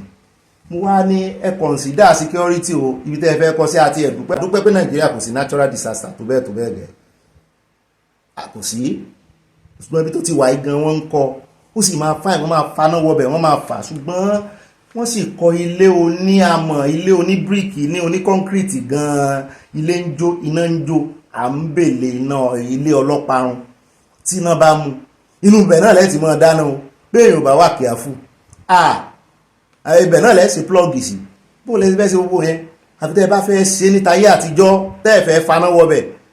kì í mọ̀ ṣe kékeré ilé ọlọ́parun ẹ jẹ́rò dáadáa ẹ wàá fi ilé ọparun ẹ fi ṣe ẹ́stéètì lọ lèmi náà bá rìnrìn àjò lọ sórí ẹ̀rọ ayélujára ń bára àwọn píkítọ̀ kan ẹ bá ń tẹ̀sí ẹjẹ́ àwo báwọn píkítọ̀ yẹn gangan ṣe rí gbogbo bí wọ́n ṣe lè kọ́ ó dùn wò dáadáa wọ́n ti ẹ̀ ń sá àwọn kan tó jẹ́ pé movable house ni mobile house tó jẹ́ pé wọ́n lè gbé wọ́n á tún gbé lọ bò mí mo ní sẹ́rù ẹ̀nà fẹ́ mọ́ ṣe wọ́n ń fi kọ̀ǹtẹ́nà gan kọ́lé ní ìsìn ẹjẹ́ àwo ohun tíjọba ò dà lára kan tó lè mọ conceptualize irú nǹkan báyẹn náà wọ́n ní Esubana Ansanye tó jẹ́ permanent secretary of the Federal Ministry of Innovation Science and Technology ló sọ ọ̀rọ̀ yìí o ní Àbújá lọ́jọ́ Wednesday níbi tí wọ́n ti ń ṣe workshop tán pé ní capacity building on relevance of bamboo for climate smart ní Nàìjíríà for climate smart housing construction ní Nàìjíríà sì ní nǹkan pè ní bamboo gbogbo nǹkan lọ́lọ́run fún wa ọparun ọparun a sì mọ pẹ́ láyé kì í sí bó gbẹjù bẹ́ẹ̀ lọ náà ìmọ̀ kí la mọ́ fọparun ṣe ńgbà náà ìmọ̀ là wà lọ́wọ́ ńgbà náà kí la mọ́ fi ṣe o omi rẹ̀ gan wọ́n náà mọ́ ṣe bí àgbo ewé ọparun bó ṣe le tó yẹn ìwúlò ọparun pọ̀ o kì í sí ó sì wà durable ó wà durable gan ìmọ̀ float náà wọ́n mọ́ fi ṣe kenó tó máa tó pẹ́ tí ìlọ Jamaica àbíkẹ́ tí wo fíìmù tourist kì ní àwọn Jamaica rí ọparun náà máa fokùn sopọ̀ báyìí ó máa ń léfò lórí omi nídìí èyí bójò dé ìgbà ọrùn ìgbà òjò ó ti ní coat kíní tiẹ̀ lára tó yẹ pé omi ò lè wọbẹ̀ ó ní bọ́n ṣe ẹ jẹ́ kí ìjọba dánwò ló bí yọ ọ̀kẹ́rẹ́ bọ́ bá ti bẹ̀rẹ̀ rẹ̀ ẹni tí ó bá kọ́kọ́ rà ń bẹ̀ wọ́n wà á polówó ẹ̀ fún yín ọ̀dà àmúwá fún yín lọ́pdéètì bó bá ṣe ń lọ. nínú ìròyìn sára wọlé mi ẹja dé stúdíò ọ̀rọ̀ gbogbo kì í ṣẹ́ lórí alábàáhùn àwọn èèyàn mi kan ti ẹ̀sán wọn ní kí n yé múròyìn Wike wá mọ́ wọn ló ti sọ àwọn ní kì í ṣe Wike là múròyìn ẹ̀ wá ìṣẹ̀lẹ̀ tó ń ṣẹlẹ̀ ní níwọ̀n ìgbà tí a bá ti jọ fẹnu kò pa àfihàn pa wẹ̀dẹ̀ tí Wike sì wà ní ìjọba rẹ̀ Tinubu tá a sì ń gbọ́rọ̀ wípé wọ́n ná 35 àbí 39 àwọn kan ní 39 àwọn kan ní 35 billion naira tó fi ń ṣe renovation ó yẹ kó ti yé yín pé kì í ṣe ọ̀rọ̀ Wike la wá sọ ọ̀rọ̀ owó tán náà nàkúnà la sọ ibi tí ọ̀rọ̀ Wike ti wọ̀ ni wípé òun ni principal tá a bá ọwọ́ rẹ̀ ń bẹ̀ bí ìṣẹ̀lẹ̀ míì bá tún ṣẹlẹ̀ nínú ìjọba lọ́la tá a tún trace ẹ̀dọ́dù ẹ̀ á dárúkọ rẹ̀ tó ti asun náà nù àwọn fún wọn pàwọ̀ ẹ̀dẹ̀ lọ ọjọ́ alẹ́ Olúwa sì ń bọ̀ lọ́jọ́ tí Ọlọ́run ọba yóò wo ìsàlẹ̀ látòkè àwa ń wòkè ní báyìí láti ìsàlẹ̀ tọ́lọ́run ó wo ìsàlẹ̀ yóò fi àánú rẹ̀ wò wá ṣùgbọ́n ìbínú ni ó dà lé àwọn ọ̀tá yẹn lórí ọjọ́ alẹ́ Olúwa tí ó ní ẹ̀yin ará mi mo ti fẹ́ mú yín jáde kúrò ní ìgbèkùn ẹ tètè jẹ ogun tó bá wà lọ́wọ́ yín ẹ má mú kankan kúrò ní ilẹ̀ àhámọ́ ní ilẹ̀ ẹrú torí ẹ̀ ń lọ sí ilẹ̀ òmìnira tí ó fi ojú Fáráò àti àwọn ọmọ ogun rẹ̀ rì sínú òkun pa lọ́jọ́ sí ọ̀nà kan náà ló mú àwọn tó fẹ́ mú jáde kúrò nínú àhámọ́ ọ̀nà kan náà ló mú wọn gbà àwọn tó fẹ́ pa wọn àwọn tó mú wọn lẹ́rú sí náà tẹ̀lé wọn lọ́nà yẹn wípé tó bá máa pa àwọn yóò kọ́kọ́ pa àwọn táwọn ń lé lọ ìwọ̀n mọ̀ pé Ọlọ́run ti mọ odi iná yín wọn ká èmi gbàgbọ́ nú Ọlọ́run ìrìn àjò ìbá ìrìn àjò òmìnira yín náà rí o mo gbàgbọ́ nú Ọlọ́run ìrìn àjò òmìnira ó dá o nínú ìròyìn sánáwọlé ilé ìyẹjẹ́ àdọ́dọ̀ bọ̀dà Ṣẹ́gun Sówùmí ọ̀rọ̀ kan àwọn náà padà àtàná kristian sátànà láti bí ọjọ́ mélòó kan náà ti ń ganú sí máàkì pé mo ní àti ọ̀rọ̀ yìí ti yẹ ẹ mọ̀ wulẹ̀ sí ẹ fẹ́ kó ònà ẹgbẹ́ PDP lóòótọ́ wọ́n ti wá làmọ́lẹ̀ ní ìsìn wọ́n ní wọ́n sin olúbi àwọn bẹ́ẹ̀ dàtí yá àwọn bí àwọn wọ́n ní umbilical cord àwọn ó jọ ìmọ̀ tí yá àwọn ni wọ́n ní kì í ṣe inú ẹgbẹ́ PDP wọ́n nígbà tí wọ́n sì bí àwọn tán ẹ mọ̀ pé tibitiri ládálẹ́ ayé bẹ́ẹ̀ náà ní bàbá bímọ tuntun wọ́n máa bí ibi rẹ̀ mọ́ pé wọ́n rí mọ́ sin ibi rẹ̀ ní pé nígbà tí ìyá àwọn sì rèé sí ibi pé kì í ṣe secretariat PDP náà sí sí ìdí èyí ni wọ́n ní ìtumọ̀ rẹ̀ náà ni wípé anytime náà lè dágbére fún PDP páwọn òsì mọ́ ẹjá kan yọ gbọ́ torí ó lè dọ̀la kan tún wá ké bí wọn jẹ ẹjá mọ́ bá wọn sí fáìlì wọn lẹ̀ ẹ bá ń tẹ́sí lábẹ́ ẹjá gbọ́ lẹ́nu wọn. I consider it late in the day for me to be hustling for the kinds of things they call appointments. Instead, I had lived my life planning, praying, working, studying, engaging with the intention that when that generation is done, our generation is next. So the people are important to me, but I do not desire to take advantage of them. I do not desire to make them hate themselves and their country, and I do not desire for them to become a people that operates in tribal silos, however they want to disguise it. If you understand what it takes to design new ideas that will take time to incubate and have the strength of the nerves to be driving it, and you can see the end from the beginning of if this works, that guy is a genius, and I don't make any apologies for that. Have you changed your mind about his economic policies? Because that was something there were two policies that we talked about. Floating of the naira and the removal of the subsidy. You. Those who use their mouth to talk as if running the Federal Republic of Nigeria is a tea party are ignorant. I've been milling around the Federal Republic of Nigeria since the days of General Sani Abacha closely. I know how leaders sit up at night. I knew how he used to say, Al-Mustafa is still alive. It's not as easy as that. Everything is not a nail or a hammer. To balance a nation, to keep a nation working, there's a lot. There are conspiracies that are even bedeviling nations, which nobody's going to come and start telling you from other nations. So what I wanted to see, and which I saw. Yes. Ó ní aká tó tẹ̀síwájú ẹran tí Daniel Buhala tó òun ló kọ́kọ́ gbaṣẹ́ lọ́wọ́ ààrẹ Tinubu náà wà pẹ̀lú láti kú tẹ́lẹ̀ ó ti wá túwìtì lánàá ó nínú òun dùn wípé òun lòún lead the exodus wípé johnny ìrìn àjò pé kí arákùnrin mọ̀ bọ̀ kó wá dára pọ̀ mọ́ ààrẹ Tinubu ní ìyá ìwà ń bí wípé ṣé ohun tí Daniel tó túwìtì rèé o wọ́n ní ṣé o ti gba ipò lọ́wọ́ ààrẹ Tinubu àbó ti gbẹ jẹ́ àgbọ̀ down to fi down. I'm not the type of fellow that you just come and join me to do what? I'm not that way inclined. I could have done that aeons ago. When Daniel joined them, I didn't say anything. When they unveiled the media team and all the confusion, the only thing I remember, never mind the gbas of communication, I remember saying is that it's a bit too wieldy. And I'm right. Communication of government is designed in such a way that one person is the one that is the face. Others are surrogates. Once you design a communication interface, and I even tell Atiku those days when we're doing campaign, once you design a communication interface that a spokesman, one spokesman, two spokesman, this one, all that kind of nonsense, what you're going to get is that one sharp one will be avoided. And everybody will target the one they think is weak. And whatever that person says, whether the style, the tone of voice, the anger level, the strength, is going to become policy. And I said, too many cooks spoil the broth, but Daniel knows I'm not going to be happy to really be criticizing him. When I said, after he left, while I was having a Twitter space with young people, and young people, you need to introduce a bit of banter when you do with them, where it'll be too dry. And I had done a lot of talk on how the PDP should reform. Then someone asked me, if after all this they don't reform, what will you do? And in a sarcastic manner, I said, then if they don't reform, voila, wait for me. That was a joke. That's more than 2 years ago. You know people I know around the president. Ó tó ń tóbi serious ó ní àwàdà ló ń fi ṣe ìwọ náà ló jáde tó ní voila wait for you pé tí ààrẹ àwọn PDP tó bá ti yanjú ọ̀rọ̀ wọn sì yanjú ọ̀rọ̀ wọn báyìí ó sì ti sọ ní okùn ẹ̀mí rẹ̀ ògìsó náà fi so PDP rọ̀ pé ìwọ wà lè kú fún yàn kankan Buhala sì ti wá ń pè ọ́ ní ìsìn Buhala náà ti tweet wípé òun ló ń lead the exodus movement of the people ìrìn àjò sí village olódòdẹ. bọ́ọ̀ bá sì mú bọ́ọ̀dà tẹ̀ ń wo ìdáadáa wọ́n mọ̀ bá ṣe ń yí question wọ́n smart gan question tí wọ́n wá ń bi wọ́n ní ìsìn ni wípé ṣé ẹ máa fi PDP lẹ̀ àbí ẹ̀jọ̀ mọ́ manage ara yín. The PDP, my beloved PDP. The PDP is a destroyed institution that requires a lot of skill to repair. I can repair it, listen, I can repair it. but it's getting tedious and laborious. For you can't advise them on what to do. You need to do it. I can't steal the crown of having them to do it. They need to be willing. They can't run a party of that nature as though it is always about the next election. It can't be. They won't work. They may not even have the pathway to win anymore because they've self-destroyed it. But that doesn't mean that they can't have a pathway for a reform, to plan the party, to get the party ready, to clean it all out from the inside, to make it more available to young people and be light-footed and spontaneous. But I'm not going to. My umbilical cord is not buried there. And if you people are jealous, the president is my brother. If he just tells me that, okay, after I said that, don't come and help me, I won't even ask you before I go. And you can hang if you want, because it's my brother. When your brother was there, did you see me go there and start begging for food? Jonathan was president in this country. I never visited. When he lost,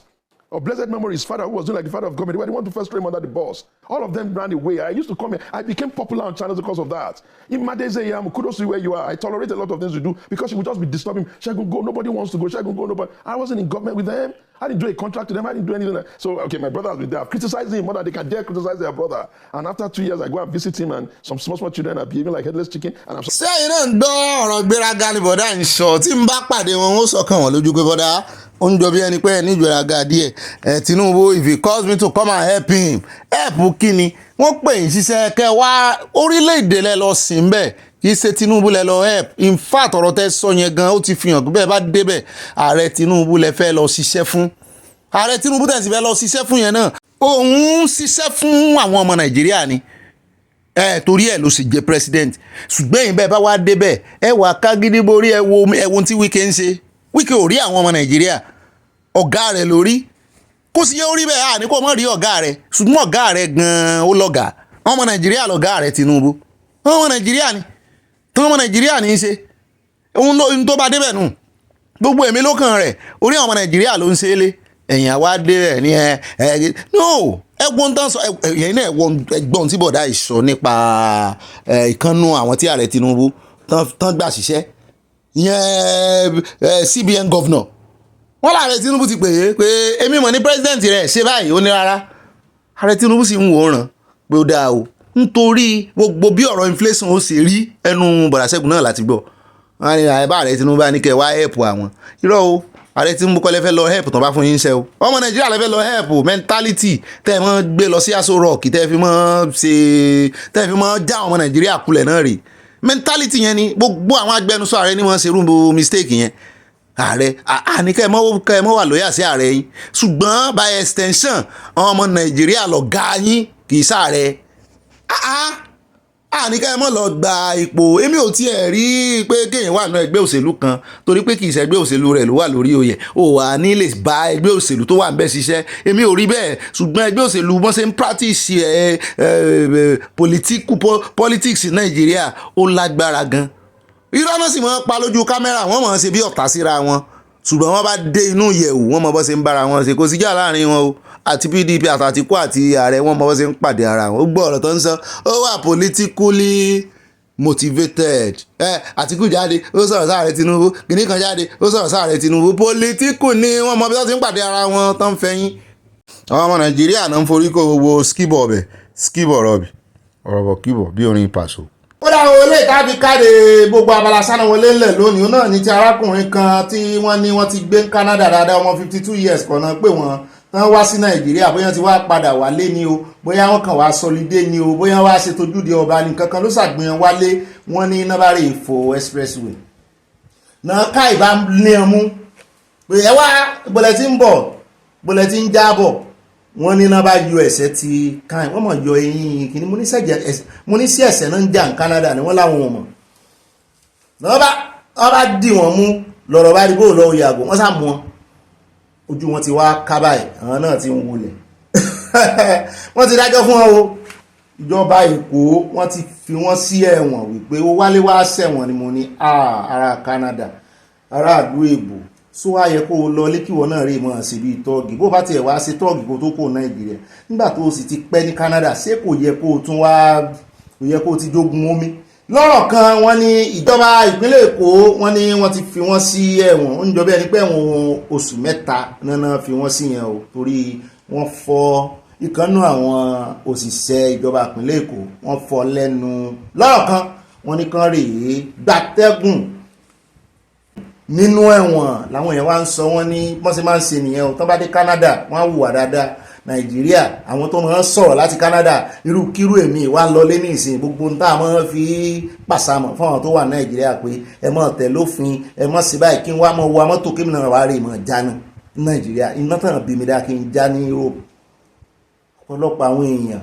orí ahọ́n ni mentorship wọn wà. Ìmíì ó lọ Canada ó ti pẹ́ ń bẹ̀ ṣùgbọ́n kò sí Canada núwà rẹ̀ yóò padà lélé báyìí náà ni mo wá ní àbáwọn ti lé ló tún sáré ti influence ẹ̀ sáwọn ti lé ló tún sáré ti afátẹ́gùn sí ọ.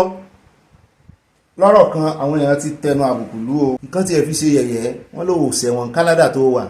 ó wá kù Canada ó wá sẹ́wọ̀n Nàìjíríà wọ́n ní ó fi ẹnu fẹ́ra bí abẹ̀bẹ̀ níbi tó wá fi ọ́ sí. Ó dá wà ní ìgbà ìlọ nínú abala sánáwọlé ètò ní ẹmọ́bìnrin apẹ́ díẹ̀ àpẹ́jú bẹ́ẹ̀ lọ́nà ìròyìn tó ní olórí ọ̀rọ̀ bàbá Sunday Igboho torí afẹ́ fi ọ̀rọ̀ ìran ààrẹ Tinubu olódòdẹ afẹ́ fi rán wọn létí pé àwọn náà bẹ̀rẹ̀ struggle yìí ẹ̀sìn iwájú ní tẹ̀yìn wò sáré á fi rán wọn létí fọ́nrán rẹ̀ wà ẹ̀rí rẹ̀ wà. Ó dá wà yá ìwọ náà ó yá pápá wá kí mọ́kàn lójú ó dà wá gbá wọn lólùfẹ́ wá débẹ̀ nínú abala comment section. Mo kí gbogbo èèyàn olólùfẹ́ káàbọ̀ sínú abala comment section yá mi Tina Parker láfi bẹ̀rẹ̀ o wọ́n ní Bobby very interesting history about Abiola may so rest in peace so exciting show as always thanks a million wọ́n tẹ lọ́ọ̀fù alára bára sí mi àkópé mọ́ mi ó wọ́n gùn jù báyìí lọ ṣùgbọ́n mo rí fúláwà mẹ́rin tẹ kó tì í ẹ ṣeun yóò dáa fún yín o. Bẹ́ẹ̀ náà ni ìyàwó Adétọ̀nà Àìná wọn ní a kú ètò ọlọ́mọ ìlú tòní o ibà ìwà pẹ̀lẹ́ ní oyè tuntun àtẹ fún mi Ọlọ́run ṣeun o. Àwọn ará Nàìjíríà ni wọ́n fìyà jẹ ara wọn nítorí ìwò àbòwò tí wọ́n fún àwọn kan ṣùgbọ́n lọ́gán wọ́n mọ̀ pé ẹ̀tàn jẹ ni nǹkan ṣe wọ́n Yorùbá nation tètè dé o wọ́n tẹ lọ́ọ̀fù sí a wọ́n kó nǹkan panu sí i. Àtọ̀lámi Arab money bá mi ní ẹkú ètò kò ní rẹ̀ yín àmì kò ní rẹ̀ yín náà kò ní rẹ̀ wá o. Mọ́ mi hana usu bó ṣe máa sọ pọ̀ ẹ̀mẹ́rin ni mo mọ̀ dáadáa wọ́n bá jí mi lójú oorun wọn káwọn náà máa ṣe pọ̀ lẹ́ẹ̀mẹ́rin wọ́n fi nǹkan panu ránṣẹ́ wọ́n fi lọ́ọ̀fù náà wọ́n fi sí lẹ́gbẹ̀ẹ́. Mọ́ mi Yẹmí Ìgè wọ́n ní ohun tí àyà sọ yẹn gan-an bẹ́ẹ̀ lórí o ọ̀rọ̀ àwọn ènìyàn wa àkàrà ìyá mojí ó ní o àbẹ́ẹ̀rí nǹkan bó làkàrà ìyá mojí ṣe rí aládùúgbò wo ló wà ibo ni ìyá mojí ti ń ta àkàrà òṣù ni mo rántí àkàrà òṣù àkàgbà yá nígbà tó yá wọ́n yí kúrò lọ́wọ́ elépo wọ́n yí sí olóróró. Bẹ́ẹ̀ náà ni ẹja dé ọ̀dọ̀ Toy Network wọ́n ní ibà ganu sí I just do the calculations the 35 billion naira dividend or divided by 160 exchange rate then it was supposed to be 21,875,000. A jẹ́ pé calculation iye tán ní Babangida gan kọ 240 something a jẹ́ pé calculation yẹn gan ò lọ ẹ sọ pé calculation yìí get here wọ́n ní that means they are not supposed to spend up to that amount. Ẹjọ́ tọ́lọ́ máa dá a pọ̀ gan o a jẹ́ wípé ńgbà táyé ti Babangida gan tán náà ná 240 million wọ́n tún gbé àwọn ọmọ Nàìjíríà mọ́ra ń gbà náà àṣírí tú yóò dáa fún ẹjẹ́ àdọ́dọ̀ bá mi Emmanuel Adéoyè só ti wá àṣírí ńlá ni o a jẹ́ pé wọ́n tún gbé àwọn ọmọ Nàìjíríà mọ́ra ń gbà yẹn gan wọ́n máa ṣe o àwọn náà sì ń kígbe bàbá kẹ́lẹ́ wọn tẹ̀lé wọn lẹ́yìn báyìí. Bá mi ẹmọ́bìnú Jare wọ́n ní Ọ̀gbẹ́ni Bobby mayor yàtọ̀ sí gọ́vnà ní USA o UK money wọ́n ti jẹ́ alábọ̀ náà wọ́n ní ti UK náà wọ́n ní chairman ni wọ́n tẹ lọ́ọ̀bù sí àwọn kò nǹkan panu sí fún Àyà àti Bobby kí Àyà máa bọ̀ ní New York. Àwọn ọmọge sisi wà fún Àyà kí Bobby dúró ti àwọn ìyàwó rẹ̀ sí ní August. sẹ́yìn lẹ̀ ń ṣẹ̀dá àwọn ọmọge ó dáa èmi náà fi ń pa lọ́jọ́ kan ẹ̀ wọ́n wọ̀rí. Bẹ́ẹ̀ náà ni bá mi Nurudeen Murtala wọ́n ní Ọ̀gbẹ́ni Bobby tiwa ibà ìyá ibà tí ń kú mìíràn tí ń kú yìí ààrẹ yín Tinubu ti sọ wípé òun yóò máa kọ́lé bambú fún àwọn middle class èmi náà gbọ́ ní Nàìjíríà láìṣe ọ̀bọ̀lágídò èyí súwa o ire ẹ̀rẹ́ náà ń kọ́lé onígi ní USA wọ́n sàn kọ́lé onígi ní Europe bí náà wọ́n bá fi bambú kọ́lé náà ààrẹ ní technology is a new invention. Wọ́n ní ire o from New York City New York lẹ́yìn náà wà ó dáa ṣeun o. Bẹ́ẹ̀ náà ni ìyá wa ọmọ Lára wọ́n ní ó Bobby ibà lónìí kò ní dọ̀la bẹ́ẹ̀ ni o ẹ kú iṣẹ́ ìlú Ọlọ́run yóò máa bá yín ṣe àmì o nítorí pé ara ikú democracy ní Abiola kú, ó yẹ kí wọ́n fi orúkọ MKO sí ara owó náírà fún ìrántí pàtàkì ire o, wọ́n tẹ lọ́ọ̀ sí àwọn fi nǹkan panu sí wọ́n mọ̀ sí ń ṣe ẹ̀tanú MKO lẹ́yìn ìgbà tó kú tán wọ́n ṣe títí lójú ayé rẹ̀ bó ṣe gbogbo wọn náà nàná ní lọ́wọ́ bẹ́ẹ̀ náà ni ó kàn yẹ pé wọ́n ti fi ikú sí àgbà àwọn tó wà láyé nísìn nígbò bá yá náà wọ́n pàdé ara wọn. Ìyá mi Olúṣọlá Adébáyọ̀ wọ́n ní Ọ̀gbẹ́ni Bobby àti àyà mo ń kí yín láti Maryland pẹ̀lú ìfẹ́ láti inú ọkàn mi wá wọ́n tẹ lọ́ọ̀fù sí a bẹ́ẹ̀ náà ni wọ́n kó nǹkan pàánù sí àti flower rose flower mẹ́rin ayọ̀ ọ̀dà fún yín láti inú ọkàn yín ọ̀dà àwa náà fi ọkàn wa àfi ìfẹ́ fún yín you love me I love you. Ìyá mi Christiana Sheba queen ni wọ́n lọ́dọ̀ tèmi wọ́n ní Ọ̀gbẹ́ni Bobby ọkọ arúgbó ọkọ sísí màmá ó ṣe iṣẹ́ rere tó yàn láàyò Ọlọ́run yóò máa ràn yín lọ́wọ́ o àmì o ìwọ́de yìí á yọrí sí rere àmì Yorùbá nation going back mama Sheba láti Minnesota USA wọ́n tẹ love ránṣẹ́ wọ́n kó fruit rẹpẹtẹ sí mo sì rí rose flower mo rí red and pink wọ́n package nǹkan kan náà sí lẹ́gbẹ̀ẹ́ bíi báyìí ó dáa ẹ ṣeun bẹ́ẹ̀ náà ni bàbá wa Ọláwálé Matthew Olúwafẹ́mi wọ́n ní ibà democracy mò ń jẹ yín o tòní yìí tún ga jù well done sir máa fi fùfú ránṣẹ́ sí ìtàlù lọ́jọ́ birthday yín on the 26 birthday yín wà ó kùndùsì fún àyà on the 26 ẹja mọ́ kí n lẹ̀ báyìí o ó bá ti di on the 25 ẹ̀ràn wà létí inú comment section. bẹ́ẹ̀ náà ni àtìyáwa Mary Odùnúyì wọ́n ní ẹ kó ètò ìlú o Ọ̀gbẹ́ni Bobby tèmi nìkan lọ́ọ̀ ní tò ẹ̀yin náà you are special to me. A dúpẹ́ fún oore ọ̀fẹ́ ńlá tí Ọlọ́run fi ń gbé yín ró Ọlọ́run mọ̀ ní oore ọ̀fẹ́ yẹn ga jù ẹ ò ní jábọ̀ àmì. ẹ̀yin gan ẹ̀ ní rẹlẹ̀ láìláì wọ́n ní mega rally tá à ń ṣe yìí aṣọ èso rere fún wa láṣẹ Ìdùmarè Yorùbá nation aṣojú ẹ̀mí gbogbo wa wọ́n tẹ lọ́ọ̀fù sí a wọ́n fi nǹkan panu ránṣẹ́ àyà ń kọ́ o oorun ayọ̀ o bẹ́ẹ̀ ni a tún ti jí torí àsunrun ayọ̀ lánàá a dúpẹ́ lọ́wọ́ Ọlọ́run. Bá mi Táyọ̀ Àjàyí wọ́n ní Ọ̀gbẹ́ni Bobby ẹ̀kú iṣẹ́ ọmọlúàbí o the national honour given to Nwosu is in order where are MKO's children Ọ̀gbẹ́ni Bobby you are invited to Yoruba Foundation Day in Calgary Canada ire o wọ́n tẹ lọ́ọ̀fù sí a o ọjọ́ wo lẹ́fẹ́ sí ẹ̀ fún àndéètì àkábà yín tẹ sáfẹ́fẹ́ Yoruba Foundation Day kí ló ní í ṣe pẹ̀lú ìyàwó mi Debbie Ajẹ́wọlé àbí ẹ̀ ṣe ìyàwó mi ni gbogbo yín ìyàwó mi gbogbo yín wọ́n ní precious and great Ọ̀gbẹ́ni Bobby ẹ kú iṣẹ́ o you are great too you are precious to me mọ̀ wọ́n ní ààbò Ọlọ́run á wà lórí gbogbo wa o àmì wọn kó wa pọ̀ ní gbogbo ilé o kẹ́mọ́ mọ́ jowú mi o bẹ́ẹ̀ náà ni wọ́n bẹ̀bẹ̀ sí Ọlọ́run wọ́n ní more success more grace and more love wọ́n tẹ love rẹpẹtẹ mo rí flower oríṣiríṣi mo rí blueberry kọ́ì bẹ́ẹ̀ náà ni mo rí fruit sápọ̀ lọ rẹpẹtẹ oúnjẹ bẹ́ẹ̀ ni pé mo rí tòmọ́tì náà ń bẹ̀ yéyé ọba Debbie Ajẹ́wọlé láti New York State. At Great God wọ́n ní you sing so well ẹ kú iṣẹ́ o ohun kọ̀ọ̀kọ̀ bíi ti Wike wọn ò mọ ohun tó bẹ́tà nú ohun mi àti Wike gbọ́ ìròyìn nígbà tí òtútù mú ohun mi ní last year mo fagídí sí yíyá ẹ̀ ni mo ní ìwọ Ọlọ́run ò ní gbà àti ìpadà dé sísìn yẹn ṣùgbọ́n ó fẹ́ ṣe bẹ́ẹ̀ náà ní last 2 weeks bẹ́ẹ̀ náà ni ẹjẹ́ àdọ́dọ̀ ìyá wa Elizabeth Oyiniya láti Iléṣà wọ́n ní Ọ̀gbẹ́ni Bobby ire ayọ̀ always gbé wa débẹ̀ I was just laughing at you when you are singing Fela Anikulapo tell Aya to back you up to sing along with you wọ́n tẹ love say from Texas Aya òmórí ńkọ́ wọ́n bú sẹ́rin ayọ̀ yóò ní dìbànújẹ́ inú yóò mọ̀ ọdún náà ni mo rí nǹkan pàrọ̀ tẹ́ fi ránṣẹ́ wá ti dé ọ̀dọ̀ bá mi Báyọ̀ Akíngbàlà wọ́n ní brother mi Bobby bá mi lẹ́yìn jẹ́ sí mi wọ́n ní I think it is high time we walked a record wow you have a nice voice hello to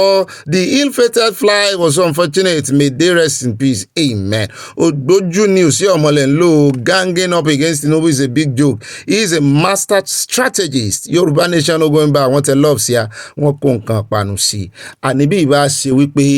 ọgbọ́n àrékérekè tó pọ̀ lọ́wọ́ àwọn olóṣèlú yìí gbogbo wọn sì ni mo kó pọ̀ àti ààrẹ Tinubu àti gbogbo wọ́n ti láàlè sọ̀rọ̀ sáwọn ó yẹ ká mọ̀ mú ààrẹ Tinubu yan gan náà ọmọ Yorùbá ni pẹ̀lú bí ó ṣe gbọ́n tó ṣùgbọ́n a fi wọ́n yan gan lọ́ọ̀kan bẹ́ẹ̀ náà ni Adélẹ́yẹ Abímbọ́lá wọn ní ọ̀sìnwín ni arákùnrin Ọbásanjọ́ mo ti kàtọ́ kí n tó rí kò gbẹnu mi ságbàlagbà o bẹ́ẹ̀ náà ni ẹjẹ́ àdọ́dọ̀ ìyá wa Fúnmilọ́lá wọn ní Ọ̀gbẹ́ni Bobby a kò ní rin àrífẹsẹ̀ sí o àmì o ẹ kú iṣẹ́ takuntakun sa ẹ bá mi kí àyà wa yá ń gbọ́ yín o yá àdúrà Báàmí Adétáyọ̀ Adégẹyìn wọ́n ní OB mò ń jẹ́yìn ìjọba Nàìjíríà kò láǹkúrí Yorùbá ló ta Yorùbá kí Olódùmarè gbà wá látọdún tí Yorùbá ti wá ń ta Yorùbá èló ni wọ́n lórí gbà ń bẹ̀ èló ni owó tán kó lé wọn lórí ṣé wọn jẹ́ tán àfọlọ́ Ọlọ́run nìkan láì jẹ́ tán wọ́n ní orílẹ̀-èdè Yorùbá èdè Yorùbá láìpẹ́ níbi tá ò ti lòfin tí ó ṣiṣẹ́ ìbùkún ni fún orílẹ̀-èdè Yorùbá from Newark New Jersey USA wọ́n tẹ love rẹpẹtẹ sí àwọn fi nǹkan panu sí. Ìyá wa Dorcas Jallo yóò dá fún yín láti Netherlands wọ́n ní ojoojúmọ́ ní ọ̀rọ̀ Wike wọ́n tẹ love sí àwọn ti di popular jingle so Wike you have something to offer bí wọ́n bú sẹ́rìn wọ́n fi Wike pa wẹ̀ẹ́dẹ́ bàbá mi kan tiẹ̀ ní ká mọ́ sọ̀rọ̀ Wike mọ́ wọn ló ti ń pọ̀ ojú mo ní àní á sọ̀rọ̀ wọn débi tí wọ́n ti forí gbára wọn ni kì í sì sọ̀rọ̀ Wike náà la fẹ́ sọ bó bá ti ń fojoojúmọ́ ṣiṣẹ́ iṣẹ́ burúkú tó ní tó wà questionable ojoojúmọ́ náà la mọ̀ sọ 35 billion àwọn kan tiẹ̀ ní 39 ni àwa ní sọ̀yún ẹjẹ́ àdọ́dọ̀ ìyá wa Grace olùsòótọ́ wọ́n ní is democracy practice in Nigeria no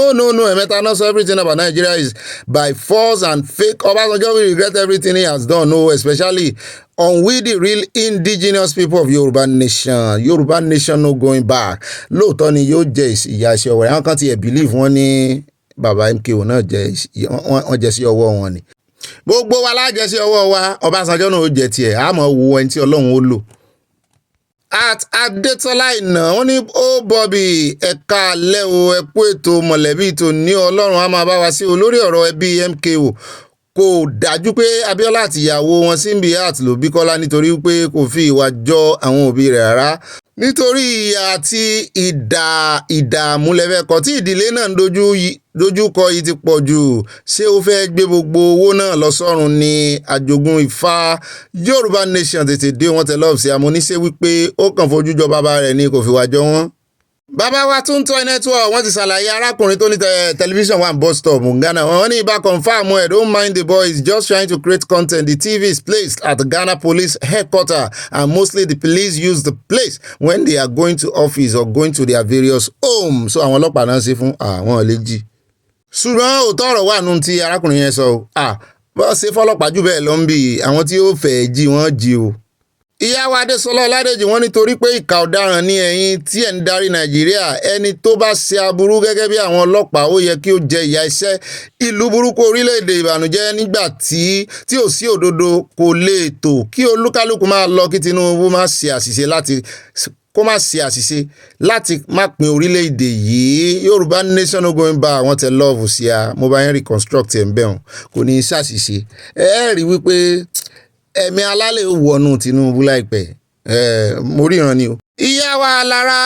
Ọlábọ̀dé wọ́n ní 35 billion naira is too much for refurbishment Mr. FCT minister you people are very wasteful indeed arrogant too. Wọ́n ní rádaràda. Mọ́ mi Lára mẹ́sẹ̀gì yìí ó débẹ̀ gan mú yẹ̀sì wá ṣùgbọ́n ẹ jọ̀ọ́ ṣé rí n tẹ́ fi last ẹ̀yẹn Yorùbá lẹ́bàá kọ tí YouTube bá block mẹ́sẹ̀gì subsequent message yín wọ́n mọ̀ wá kiri ni ẹ jọ̀ọ́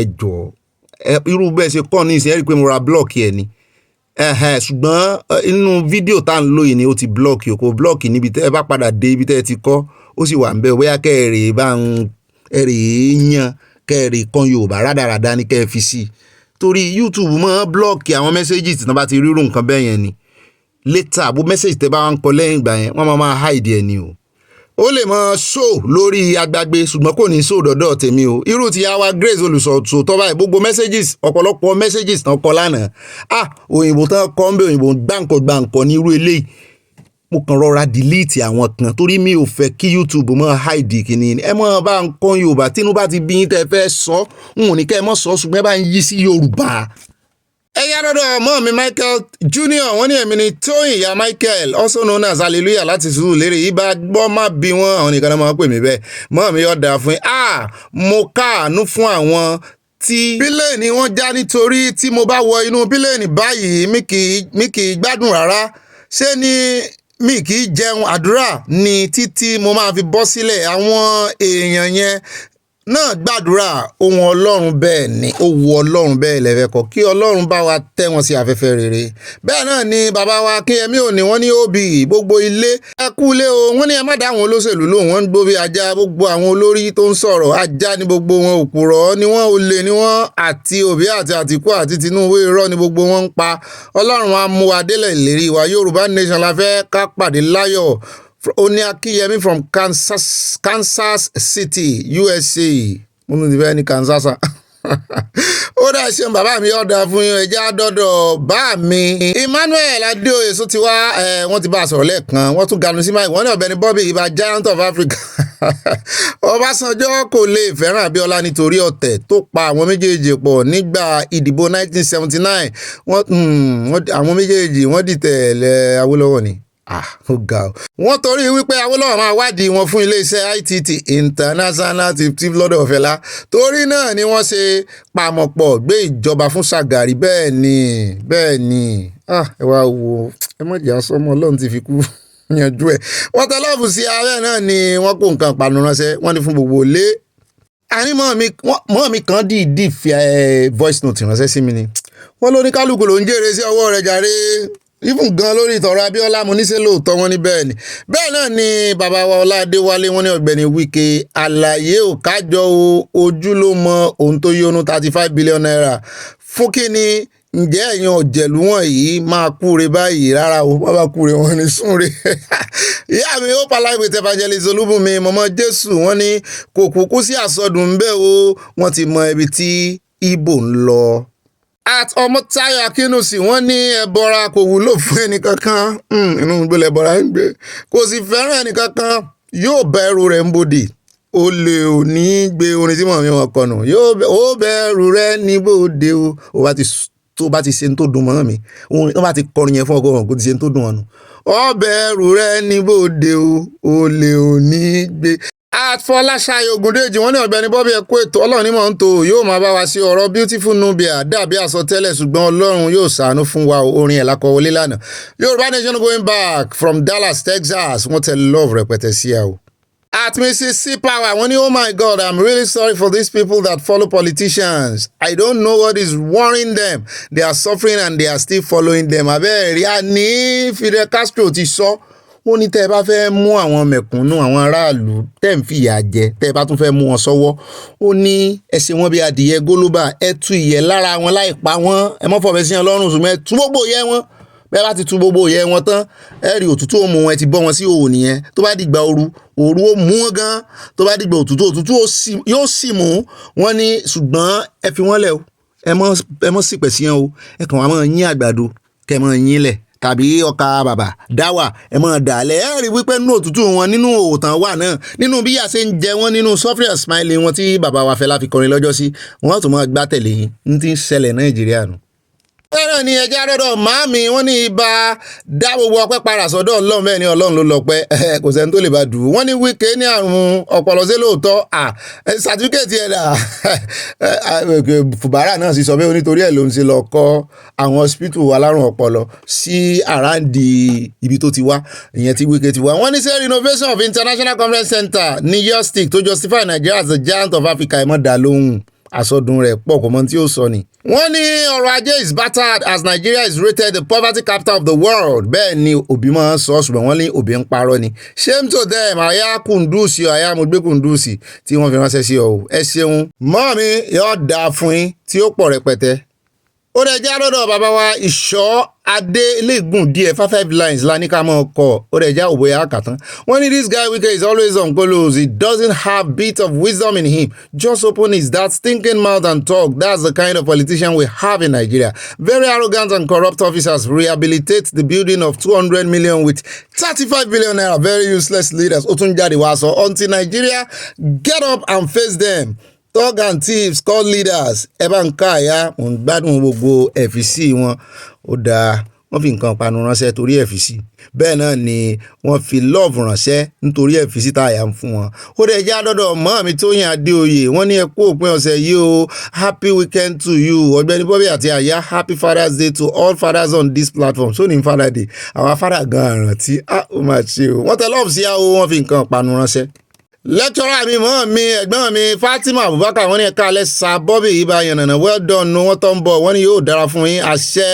wọ́n jóná láyé wọ́n tún tẹ̀síwájú ìyà jíjẹ lórí iṣẹ́ burúkú ọwọ́ wọn lọ́dọ̀ Olúwa láàyè lọ́run àmín wọ́n kó orí ibú wọn ran àwọn èrò nínú plane ó máa ṣe o Oòduà nation going back amen.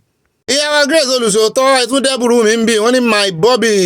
making myself smile wọ́n bú sẹ́rìn ayọ̀ yóò ní ìdìbànújẹ́ lórí mi wọ́n ní every time whenever you are snapping thanks you make me smile okay thanks so much for this cause you are really making my day wow wọ́n fi kí ni mò ń wé toast bread cake wine Yorùbá nation now wọ́n tẹ love ránṣẹ́ sí ìyàwó Tóyìn Adéoyè àtúnpàdé ń bí wọ́n ní Ọ̀gbẹ́ni Bobby tiat honourable àyà ẹ̀kú ètò ọlọ́mọ ìlú yìí o ibà gbé wọn débẹ̀ ibà fayọ̀ kọ́ tiẹ̀ wọ́n mú sí ṣọ́ọ̀ṣì sí ibà ganu sí àlejẹ́ lérí pọ̀tẹ́lẹ̀ kó iṣẹ́ ọpọlọ ojú fèrèsé ni àwa náà ti ń yọjú o wọ́n bú sẹ́rìn ayọ̀ bẹ́ẹ̀ náà ni wọ́n kó nǹkan pàánù ránṣẹ́ àti love more strength to you amen bẹ́ẹ̀ náà ni ẹjẹ́ àdọ́dọ̀ mọ́ mi Hannah wọ́n ní Yorùbá nation la fẹ́ kò sájọṣepọ̀ mọ́ pẹ̀lú àwọn darandaran afẹ̀míṣòfò mọ́ ẹ̀pin Nàìjíríà. Ìyá wa Victoria Bàdéjọ wọ́n ní ibà ìfẹsẹ̀wápọ̀ ikú wíkẹ́ndì Ọlọ́run yóò máa sọ wa lọ́sàn lóru àmì o ẹ ò ní rìn lọ́jọ́ tí ebi ń pọnà àmì o airplane lẹ máa wọ̀ padà sí Nàìjíríà kì í ṣe kẹ̀kẹ́ ráì Yorùbá nation no going àwọn tẹ love sí àsí Yorùbá nation láwọ̀ plane padà sí enjoy your weekend ẹ̀kí àyà imagine ọjọ́ kan àwa náà mọ̀ wọ Yorùbá nation airline. Yorùbá nation airline ara mi ṣẹ́gìrì yóò rí bẹ́ẹ̀ níjẹ́ bẹ́ẹ̀ mọ́ mi Bísí Mákànjú ọ̀la wọn ní Ọ̀gbẹ́ni Bobby ẹ̀kọ́ alẹ́ o vanity upon vanity ní lórí àwọn Nigerian leaders yóò wọ́n wá ní gbogbo ẹni tá a lè mú Ọlọ́run la fi wọ́n lé lọ́wọ́ o Ọlọ́run ó sì mú wọn yóò mú òjìji wọn mọ́. Àtàdélẹ́yà Abímbọ́lá wọ́n ní sí arákùnrin Wike tí wọ́n máa ń sọ̀rọ̀ bíi eégún kò ní í ya ajá àdìgbòlugi báyìí àwọn eléré ibú aláìní tìjú dédé èpè ló bá rí lọ́dọ̀ wọn ẹ wọ́n sì pé wọn. Àtolórí Sadé Lótò wọ́n ní General Bobby ẹ̀kú iṣẹ́ takuntakun ọpọlọ yín kò ní dọ́ba mí o ẹjọ́ ẹ má ka Ọbásanjọ́ mọ́ àwọn àgbà ilẹ̀ Yorùbá mọ́ o Ọbásanjọ́ jẹ́ ọ̀tá fún ilẹ̀ Yorùbá o Tinubu free CSI is not a criminal Yorùbá nation going back àyà eré wọ́n tẹ lọ́ọ̀fù ránṣẹ́ sí a wọ́n fi nǹkan panu ránṣẹ́ wọ́n tọ́ ń bọ̀ mọ́ mi ọ̀ dáa fún yín ẹ̀yin náà ṣe wọ̀sọ́ọ̀pù. Ó dá o ẹ káàbọ̀ padà o àyà mo jẹ́rìí rẹ̀ o ṣe dáadáa mo fún ọ ní 9/10 inú àyà dùn ẹyọ kan náà gbogbo ẹ ló gbà ó dá ẹ̀yin olólùfẹ́ wọn jókòó déédéé jókòó dáadáa báyọ̀ bá pín ìfùmọ̀kẹ́ tó pín ẹ̀ wá nǹkan tẹ́mọ̀ sọ̀rọ̀ àjìjà wá wo olómi tútù náà sí lẹ́gbẹ̀ẹ́ tẹ́mọ̀ fi tì sọ́hùn kéèmì wá mọ̀ gbé yín débẹ̀ nínú gbogbo ìlérí tí mo ti ṣe fún yín pé mò ń gbé yín lọ ibì kan nínú àkójọpọ̀ ròyìn alákọ̀ọ́kọ́ ń bẹ̀ ẹjẹ́ adélé ìgbìmọ̀ asòfin àkọ́kọ́ dé studio lọ́dọ̀ Ṣeun níbi tí agbẹnusọ senate tó ti ganu sí máìkì tó ti ń bí léèrè pé kí ló dé lórí ọ̀rọ̀ 70,000 kìíní lórí ọ̀rọ̀ 70 billion naira bó ló ṣe jẹ́ wọ́n náà fi 70 billion naira kan ṣe palliative fún yín ẹ sì pín wọ́n lábájọ tó ọmọ Nàìjíríà fi ń pè ní rubber stamp nta rẹ bá ti sọ fún yín ó yá ibi ní ẹgbà ẹ̀yin náà gbà bí wọ́n ní ọ̀pá kan ṣoṣo làárẹ̀ mú lọ́wọ́ tó fi ń dàgbà màálù yín ẹ wá ń jáde síta ẹlẹ́rìí bẹ́ẹ̀ ó dáa kí làwọn ṣẹ́tẹ̀ ti gbèsè tí ì ṣe wípé ààrẹ lẹ bá ṣe o tẹ́ ẹ dá gbèsè ká lè mọ̀ kọ́ ọmọ Nàìjíríà lè fọn rere yín àfi lè tá ààrẹ bá ní ẹ ṣe gbogbo èyí tá ààrẹ sì ti gbé dọ́dọ̀ yín bí ìgbà tẹ́ ẹ tiẹ̀ ti wá di executive ẹ̀ mọ́ra yín ní legislator mọ̀ adìyẹ funfun ọmọra rẹ̀ lágbà wọ́n ní kí ló dé tó fi rí bẹ́ẹ̀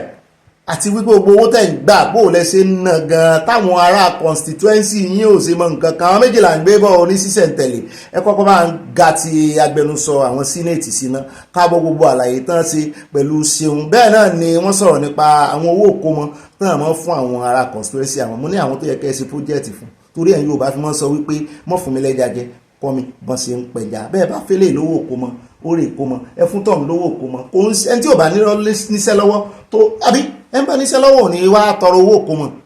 ó mì páwọn tó bá ń tọrọ owó òkómọ lọ́wọ́ yín wọn ò níṣẹ́ lọ́wọ́ nù bàbá wa kómọ tán nǹkan kọ́ lọ́mọ ó jẹ ìyá ọmọ ńkọ́ ti ń tọ́mọ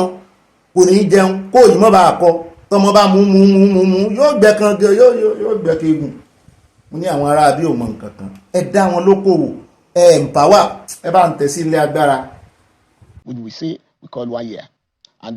first of all, just to correct just an erroneous notion, there was never 70 billion naira allocated to legislators for either palliative or for anything. We'll get there. We'll break it down. Yeah, we'll see. It has never. Monies went for palliative, No, but we'll get to you get show us. We'll analyze it. We'll get to that. We love to get the evidence. Okay. Because at times when someone is on trial, then whoever is trying that person must come out with the evidence. So that one is never there. But just go straight to the 2 years that we have been on at the saddle now. Yes, for the past 24 months, the Senate, we have done 844 bills. 107 are currently undergoing public hearing, 400 second reading, 200 first reading, 52 are already assented to and they have become laws. Then we have attended to about 203 public petitions. So that is the scorecard for the year in our legislative business. Including the petition yes, by your colleague Natasha Akoti. Well, that's an internal matter, and again, so whoever brought any petition, we deal with it, and according to the books. So we don't just go out of it. We don't do rule of the thumb. So that one is basic, and that one is there, and that one we have already put that one behind us. It's already. It's behind you already. What's not behind us? We are not completing the Senate without anything that has already gone to the courts. It's already behind us. So behind or is in front of you actually? No. It's for the court. It can't be behind. It's actually in front. No, it's behind us. Because we have left that. No, you can't. So, you couldn't have left. No, it's one of you representing the legislation is number one of the three arms. So we are always at the front. So that's why we are at the front. And then any other arm of government that is dealing with any other issue is behind us. So have you and your colleagues ostracized the woman? You said? Have you and your colleagues ostracized the woman politically? Well, for me, nobody can ostracize anybody politically because she is not representing my constituency. So only a constituency can ostracize her politically. So for us, in the business of legislation, in the business of lawmaking, in the balance of the legislation in the chambers, that is where we have taken an action. Is it regrettable to you and your colleagues what happened? Regrettable as maybe how? You could have done things differently. Whoever is it a big lesson? Whoever heard would have been dealt with according to the rules. So no matter, even if I'm the person, even if it is the Senate president, even if it is the leader of the Senate, anybody that errs, anybody that goes against the norms, definitely we are going to read the books to that person, and then we are going to take action. So that we have done, and then that's why. But was that judiciously done? Was it fair? Legislatively done and fairly done, and according to the statutes. According to the statutes. But the rule of fair hearing. It is never a rule of the thumb. It is rule of the statutes. So a fair hearing have been there because once the statutes are adhered to, then that is fair hearing. So let us move to the second year of democracy that we are celebrating. Mọ̀mọ́ sí àwọn sẹ́nẹ̀tọ̀ léṣe torí bó ti ẹ̀ ṣe ń bí kwẹ́sàn yìí ẹ̀mí ẹ̀ ti ń gbọ́n ó ní kàn move on sí second year táwọn ti ń ṣe látìgbà tán ti dórí oyè ẹbí abẹ́ ẹ̀yìn àbíbí second year yín náà ni ọ̀rọ̀ Natasha ti ṣẹlẹ̀ ààrẹ náà ni ó lè sá lọ ṣéyàn lè ṣàfojìjì rẹ̀ ni. Parliament is not only for lawmaking. We do oversight functions. We advocate for our constituents. And it will just be bewildering that even out of the three arms of government that we have in Nigeria, it is only the parliament and the parliamentarians that our people have access to. We, like me and others, we go home almost every time. And then we are the ones that whenever our constituents, when they want to go to school, it is from us, they ask for school fees. When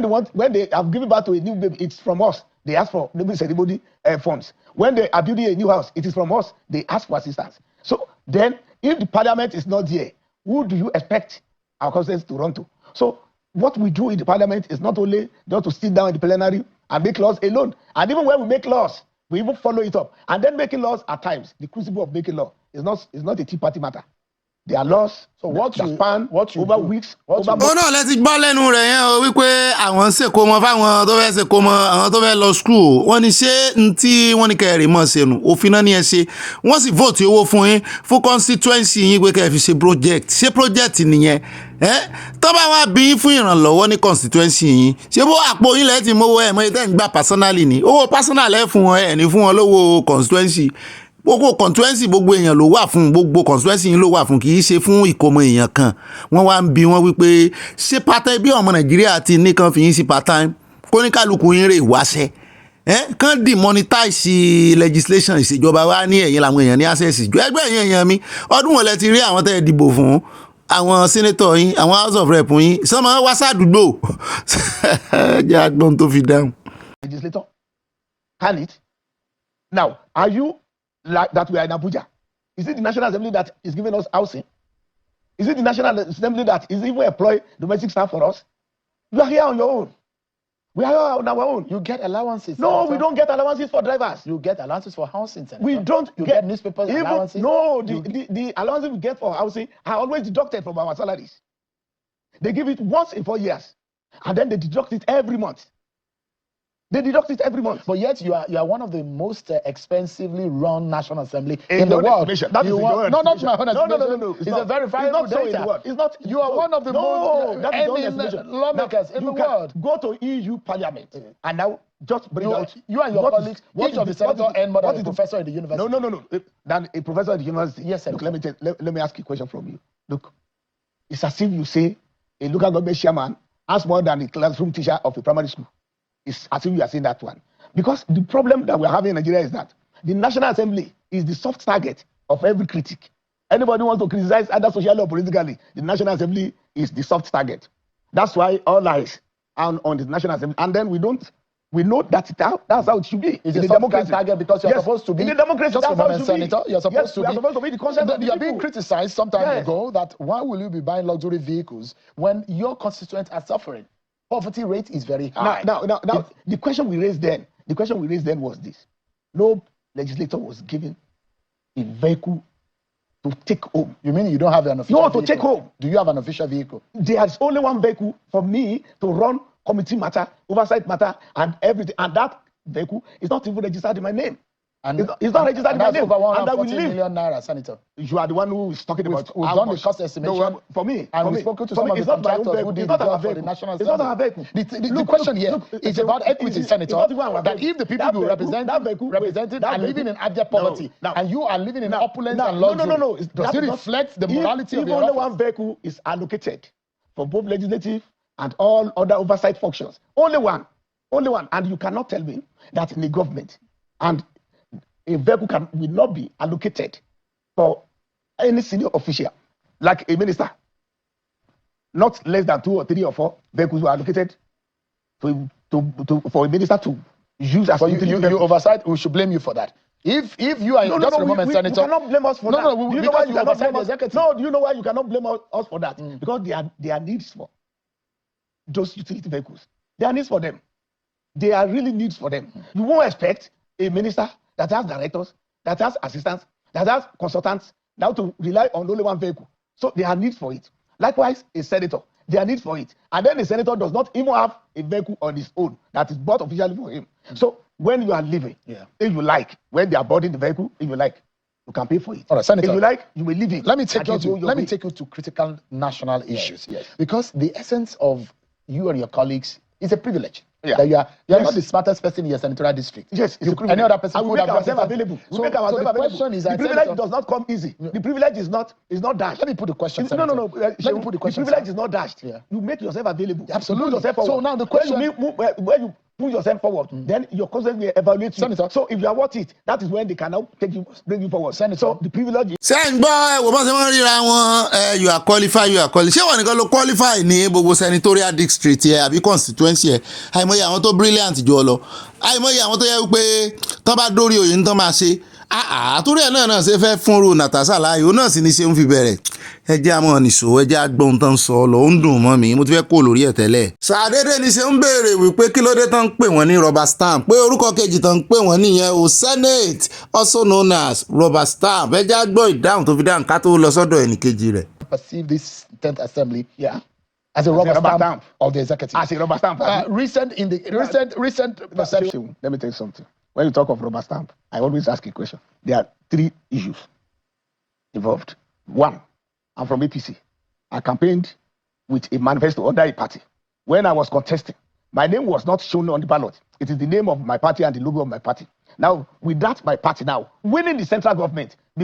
getting to the presidency. So with the manifesto that I campaigned to gain votes, I will now get to the National Assembly and I will now go against the manifesto of my own party so that Shehu and any other person will not say that I'm a rubber stamp. That is one. Number 1 ò dùn lẹ́nu rẹ̀ ó fẹ́ lọ sí number 2 rárá nígbà ẹn tó ń sọ ń bẹ̀rùn tí ò bá yé wa náà ni wípé gẹ́gẹ́ bí ọmọ ẹgbẹ́ òṣèlú APC ò ní manifesto níbi tí àkọọ́lẹ̀ wà wípé ń táwọn fẹ́ ṣe pé ńgbà tóun sì wà nílé ìgbìmọ̀ asòfin tó sì jẹ́ wípé ààrẹ Tinubu náà ẹgbẹ́ àwọn náà wà APC ní gbogbo tó bá gbé wá àwọn ò ní kọlù àwọn ò sì ní láwọn ò fẹ́ ń dò jẹ́ pé manifesto àti àjọmọ̀ àwọn ni wípé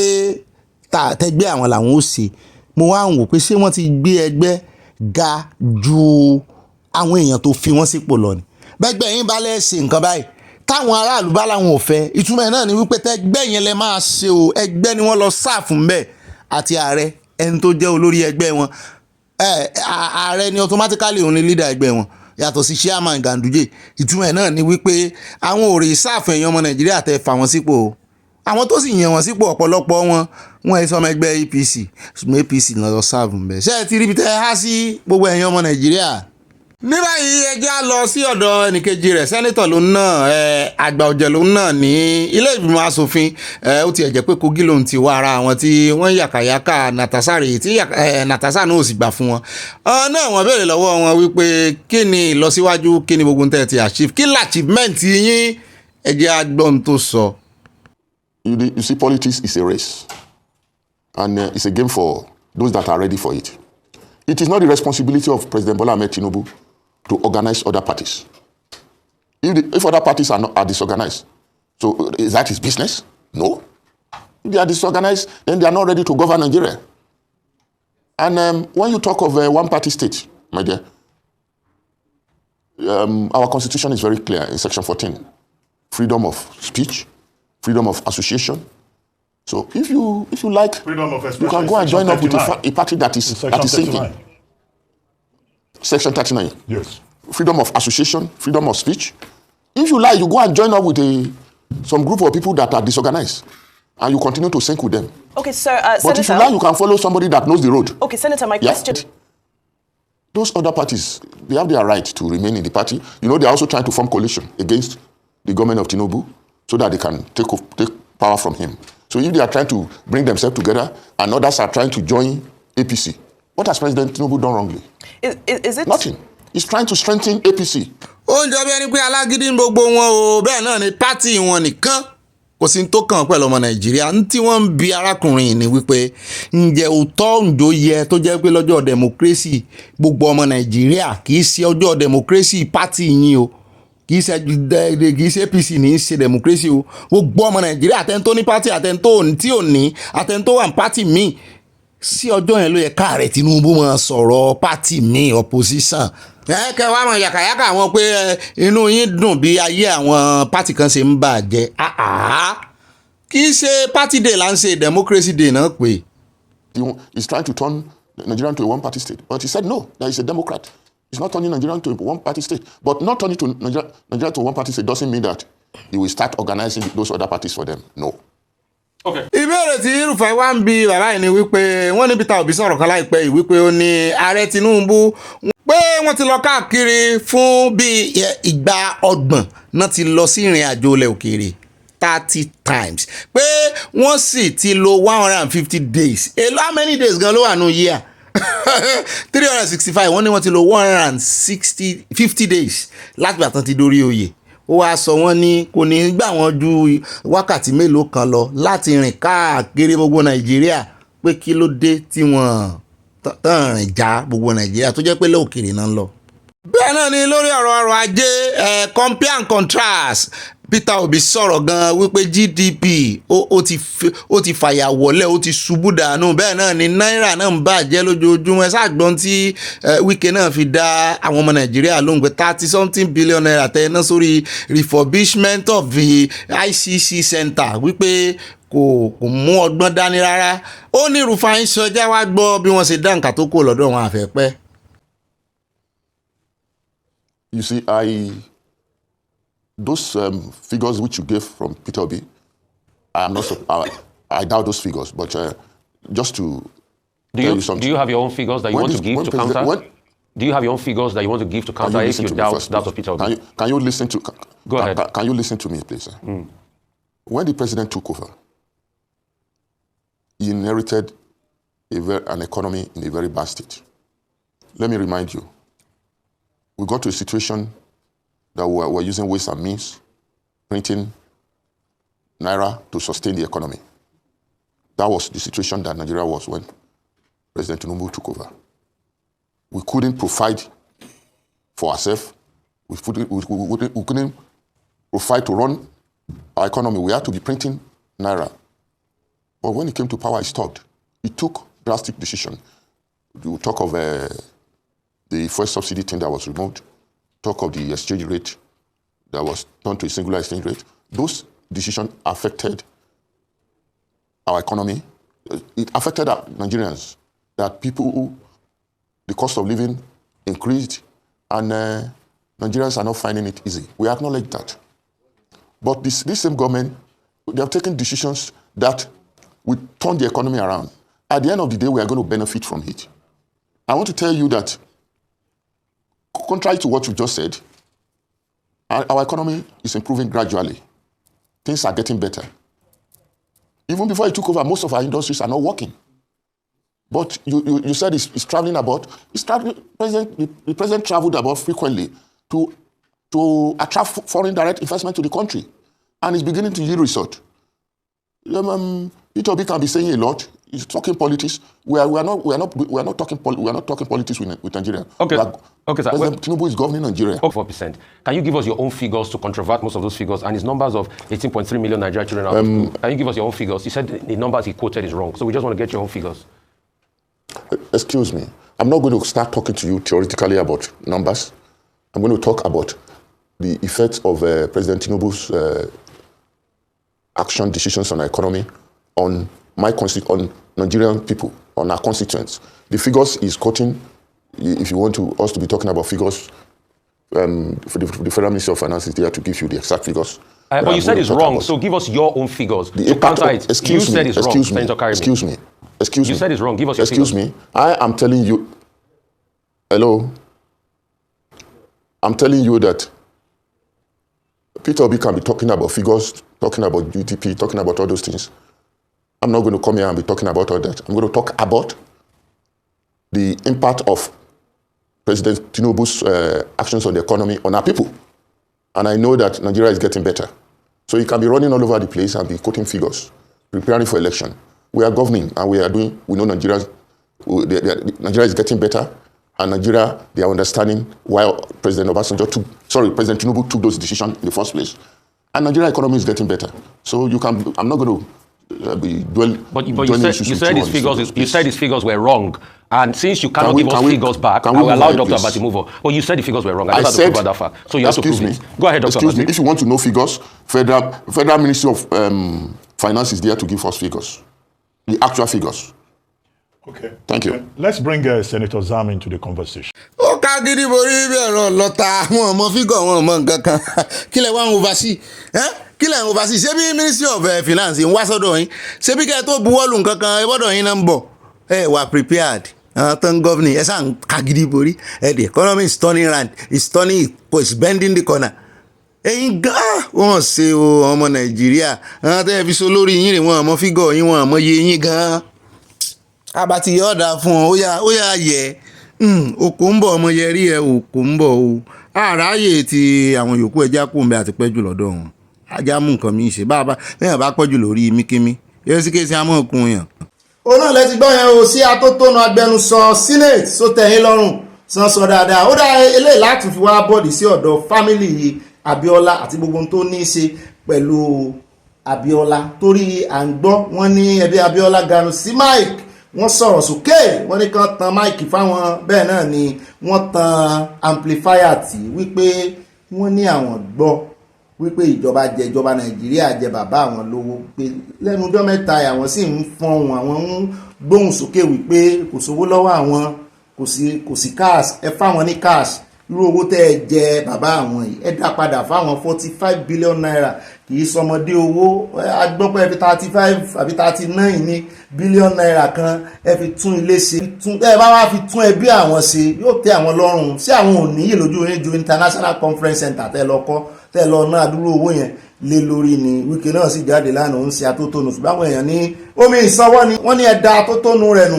wọ́n dànù ni o wọ́n lọ́rọ̀ rẹ̀ wọ̀n gbọ́n wá ẹ jẹ́ wá sọ tí family sọ wọ́n ní the family of late Chief Moshood Abiola wọ́n ti demand fún detail of reported 45 billion naira debt owed by the federal state government nígbà tí bàbá àwọn wà láyé ẹ̀sìn rántí pé former governor ní ti ìpínlẹ̀ Jigawa Sule Lamido náà gàùn sí máìkì tó ń bẹ president ààrẹ Tinubu èmi ló kàn wípé mọ́jì ó kàn wọ́n nìkan jí ó kan àwọn èèyàn rẹ̀ náà Abiola tó ti kú ní sojú ò dàbí ẹni sẹ́yìn jẹ́ kí inú Abiola dùn wípé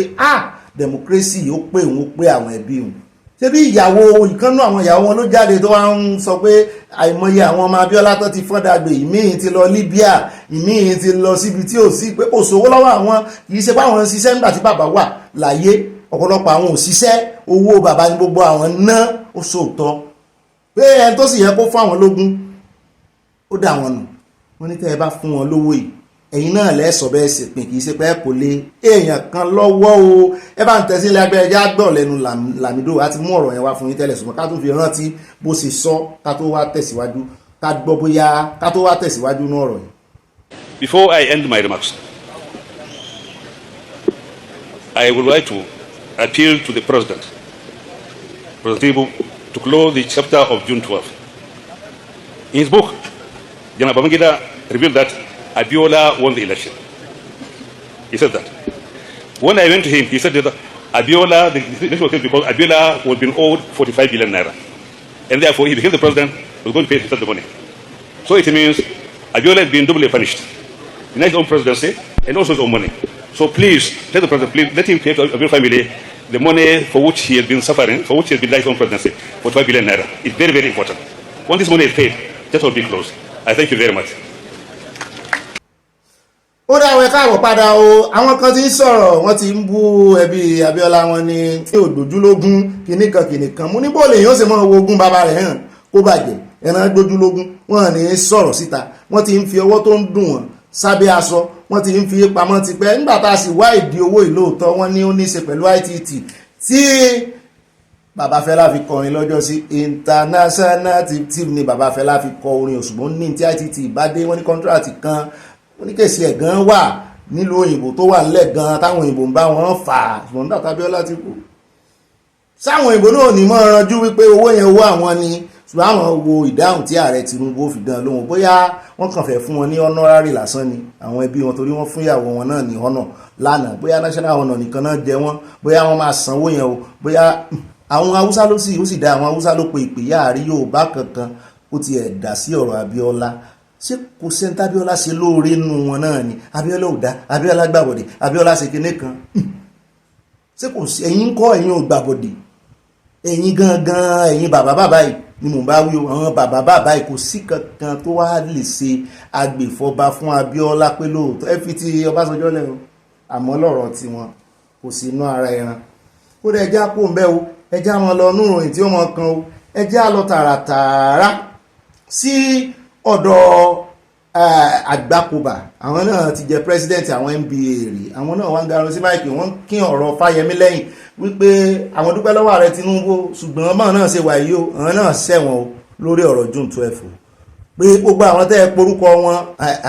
àwọn ò sọ wípé ẹ ṣe dáadáa o ṣùgbọ́n ọ̀pọ̀lọpọ̀ àwọn tẹ́ ẹ porúkọ wọn yẹn gangan ọ̀pọ̀lọpọ̀ àwọn jọ múlé sí sẹ́ẹ̀lì ni pé kí ló dé tí ẹ ṣe fáwọn tẹ́ ẹ rántí àwọn ń tó mú ẹ̀yìn fún wọn ní ọ̀nà pẹ̀lú bí táwọn náà bá dé ìtàn náà sì ti jẹ olórí àwọn ẹgbẹ́ àwọn agbẹjọ́rò rí káàkiri Nàìjíríà NBA president wọn gbà kan rí pé kí ló dé tẹ́ ẹ rántí àwọn níṣẹ́ náà bá ganu sí máìkì wípé Sowore gan-an ó yẹ kán rántí ẹ̀ Sowore náà bá dáhùn wípé tó bá rántí òun ò ní sọ nǹkan kan òun ò ní lóhun ò gbá o òun ò sì ní sọ fún wọn pé òun gbà ṣùgbọ́n òun ó cháàjì wọn sí pọ́ọ̀tù wọn ní àmọ̀ sí nǹkan gbogbo tí ẹni mọ̀ dá yàtọ̀ Sowore wọ́n fún ọ ní national honour ó bá fẹ́ ó ló fẹ́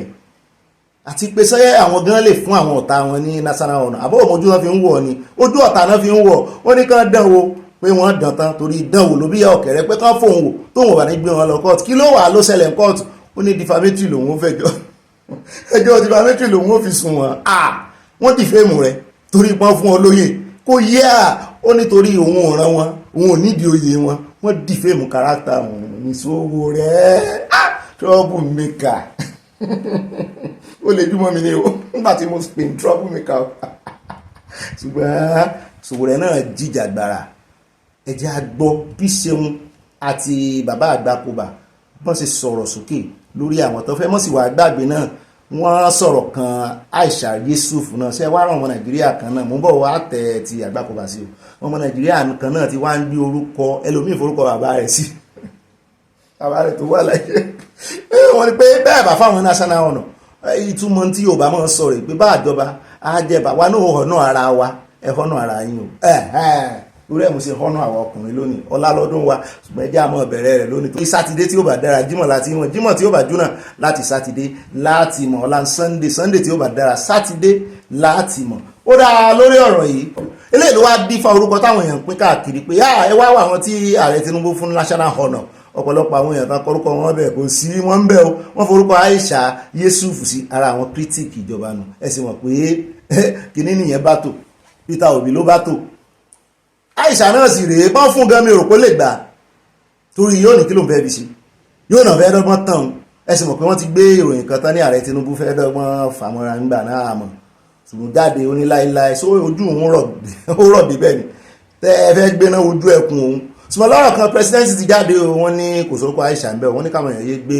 ìròyìn gbogbo nǹkan kọ́ náà máa fi ṣeré o pé ẹ mọ̀ fi orúkọ ẹ mọ̀ tẹ̀m̀bẹ́lú àwọn táwọn fún ní ọ̀nà o wọ́n jìjà agbára o èyí tẹ́ bá kéré tẹ́ ẹ̀mọ̀ gbà náà pé mo láwa náà kéré ṣùgbọ́n atẹ́gùn rẹ̀ sáàfẹ́ sí a bó ti ẹ̀yẹ páàmù tí wọ́n politics ń gbà náà àwa ń jẹun à ń yọ̀ ní à ń lọ school ṣùgbọ́n seriousness politics ò tí ì yé wa ń gbà yẹn a kàn ń gbórúkọ àwa lára àwọn tó lọ tò ńgbà tí kinní wá sífẹ̀ 19 kí ló wá fẹ̀ yẹn náà tí Babangida wá sífẹ̀ tó wá kí Ọ̀ọ̀ni Síjú Adé mo wà lára àwọn tó lọ tò ní títì AP tá à ń retí apẹ́ látàárọ̀ kò mọ̀ dé helicopter ló gbé dé kan tó wá fi sínú mọ́tò entourage tó tẹ̀lé àárẹ̀ ìjuwọ́ wọ́n ń wora nígbà tí mo dàgbà pé ṣé Babangida tẹ̀mí rẹ̀ ìjuwọ́ sí sẹ́yìn tí mo rè tó sínú ọ̀run tí mo rè ìjuwọ́ sí rè mo bẹ́ẹ̀ ṣépè fún lọ́rọ̀ kan ẹ bá ń tẹ̀sílẹ̀ ẹgbẹ́rẹ́ já gbọ́ bí Ṣeun àti Àgbàkóbà bó ṣe sọ̀rọ̀. No, see the way I put it. I start by applauding the president for what he did. But I would also use this opportunity to say that the list wasn't complete. Baba Omojola was my prison mate. Femi Ojodu was my prison mate at number 15. Awolowo wrote for about 6 months. They ought to be there. Clement Wankwo was co-founder of the CLO with me. They ought to be there. On July 6th, I was co-commander of the street protest of 10,000 people with the late Beko. That led to the ouster of Jare Babangida on August 23. On March 28th, 1998, I was commander of the street protest in respect of the 5 million man march, which opposed the youths earnestly asking for Abacha in Abuja, that Dan Kanu, I don't know where he is today, was drumming up music and sounds that Abacha must stay. So all of the people who have been missing in the list, I think what can happen is when the federal government realizes that what they did was good, they can fill it up. It's not a problem. They can fill it up. Certainly they were important. In fact, on July 6, 1993, not a single, that time, Abuja and Lagos were co-capitals. So all of the ministers and Abacha, they were all in Abuja. They flew in. None of the ministers had the courage to come through. It was Abacha who came through we blocked everywhere. He came through and he killed 200 of my boys. 200 that day. They're not mentioned. They ought to be mentioned as heroes of democracy. I would have been alongside Beko, but it was the late Mike Ahibe on the bridge, because we determined to march from the stadium to Northern Barracks. He saw us on the bridge in confrontation with soldiers, and he stopped and said, no, we need to calm down. And he persuaded us that he would look into matters, and we did heed his advice. So there are a lot of guys who were missing from the list. But I think we still need to applaud the president for starting the process. And Igba 200 kọ́ ni mo gbọ́ ohun 200 of my boys ó lóun ní Abacha pa àwọn tí wọ́n kó jáde ní ọ̀pọ̀lọpọ̀ àwọn èèyàn tí ń béèrè wípé ṣé lóòótọ́ ni bàbá ìṣọ́ àwọn tí wọ́n kó jáde rèéṣe ìwọ́de tó náà lead ìwọ́de nígbà yẹn wọ́n ní ìgbánú wọn l'Abacha padà rùn kò bá pa àwọn náà mo ní bó làárẹ̀ Tinubu ṣe fẹ́ mọ gbogbo wọn èèyàn tán papọ̀. Ó dá owó ẹ̀ka àbọ̀ padà ẹja wá sáré dé Rivers State níbi tí àwọn ọmọlẹ́gbẹ̀mọ asòfin Rivers tí ẹ̀ka ìpínlẹ̀ tí wọ́n jọ suspend wọn pẹ̀lú Fubara tán náà ti ganu sí máìkì tí wọ́n sì ń kó fún Dixon tó jẹ́ sínétọ̀ tó lọ ń ṣaṣojú ìpínlẹ̀ Bayelsa nílé ìgbìmọ̀ asòfin àgbà Niger Delta gbogbo wọn ní federal. Wọ́n ní kò sẹ́ni tó ránṣẹ́ láti tàbùkù ààrẹ Tinubu pé kò sì sí ẹni tó ní àṣẹ láti pàṣẹ fún aláṣẹ pé ààrẹ Tinubu tó ṣe emergency rule pé wọ́n mọ̀ tán ṣe pé tó bá fi dátà wọn ni àwọn fẹ́ lé Fubara ní pé táwọn ń sọ ní Rivers kọ́ làwọn ọba mọ̀ sọ àwọn mọ̀ pé yóò dá wàhálà alẹ̀ ṣùgbọ́n àwọn fẹ́ lé tefetefe ni pé dúpẹ́ lọ́wọ́ ààrẹ Tinubu tó wá lọ ń bú pé ọjọ́ democracy lòun expect pé kó restore kìíní pé eléyìí tó ń lọ èyí ó dùn máwọn nínú làwọn yàrá ní alábọ̀dé ní ẹ bá ń tẹ́sí ilé agbára ìjà bí wọ́n ṣe ń dún kùkù lájà mọ́ Dixon. The appointments you have in Bayelsa today are the appointments that they got through their relationship with Rivers State. I'm not too sure that my colleague has attracted anyone to his state. None. I am also aware that one of the most backward states in the country in terms of infrastructure is Bayelsa. And so this energy could be channeled towards activities that will improve the infrastructural problems of Bayelsa State. So I join in appealing to my colleague, Seriake Dixon, that we should kill negative energy in our politics in Nigeria. Just as Senator Seriake Dixon is himself a retired police corporal, but a serving senator, both of them cannot be serving personnel of the armed forces. The implication of retirement is clear. Once an officer retires, he becomes a civilian, and any leadership role he occupies is subject to civilian laws, norms, and democratic oversight. To label the current administration as military rule is therefore misleading and intellectually disingenuous. Ẹni tó jẹ́ ìkànnà àwọn sẹ́nẹ́tọ̀ ló kọ́kọ́ sọ̀rọ̀ ó ń pàṣàmọ̀ fún Dixon tó jẹ́ kọ́líìgì rẹ̀ wípé kó sèmẹ̀dọ̀ energy tó fi ń sọ̀rọ̀ ìbàdà kó channel sí ẹ̀sìn Bayelsa State pé ọlárẹ̀yìn ní Bayelsa mọ́ sí ń répo tó wọ́n rẹ̀yìn bẹ́ẹ̀ náà ni àwọn ọmọlẹ́gbẹ̀mọ asòfin náà sọ wípé ẹni tí wọ́n fi jẹ sole administrator ní Rivers wọ́n ló ti retire wọ́n ní nídìí èyí ó ń fúnra rẹ̀ gan iléeṣẹ́ ọlọ́pàá ló ti rìtáyà kó tó lọ di sẹ́nítọ̀ èmi náà sì rántí ààrẹ Tinubu náà àtọ́básanjọ́ náà ti ṣe ológun rí kan tó padà wá sálágbádá ṣùgbọ́n sí alágbádá wọn sójọ alágbádá sá tí alágbádá tí ológun. The suspended governor himself, Governor Similaye Fubara, publicly thanked Mr. President for saving the day when he declared the state of emergency in Rivers State. Therefore, Senator Seriake Dixon, the retired police corporal, cannot cry more than the bereaved.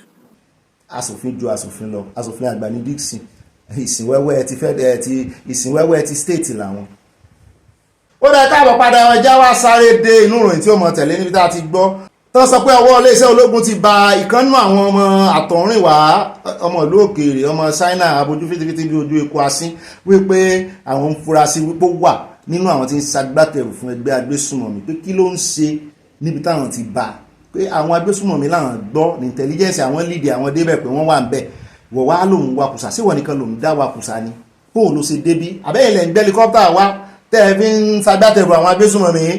pé ibi tán sì ti mú àwọn Pakistan 4 lọ́jọ́ sí tí wọ́n ń ṣagbódègbà ìbọn àtàwọn nǹkan ìjà ogun tán ń gbé fáwọn agbésùnmọ̀mí pé ibẹ̀ ni intelligence lead àwọn ló ṣe wá jẹ́ ìwọ náà bá ń bẹ̀ kùsà wèrèwó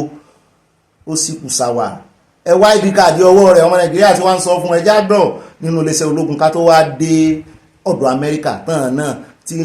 wọ́n ń kìlọ̀ fún ìjọba Nàìjíríà wípé China ń gbé yín mọ́ra ni o. Between 6 to 10 June as well, the troops in conjunction with security agencies and hybrid forces conducted offensive operations in Goza, Ngala and Marte local government areas of Borno State, as well as Bade and Gujiba local government areas of Yobe State. During these operations, Some terrorists were eliminated, while one drug peddler was arrested as well. Also,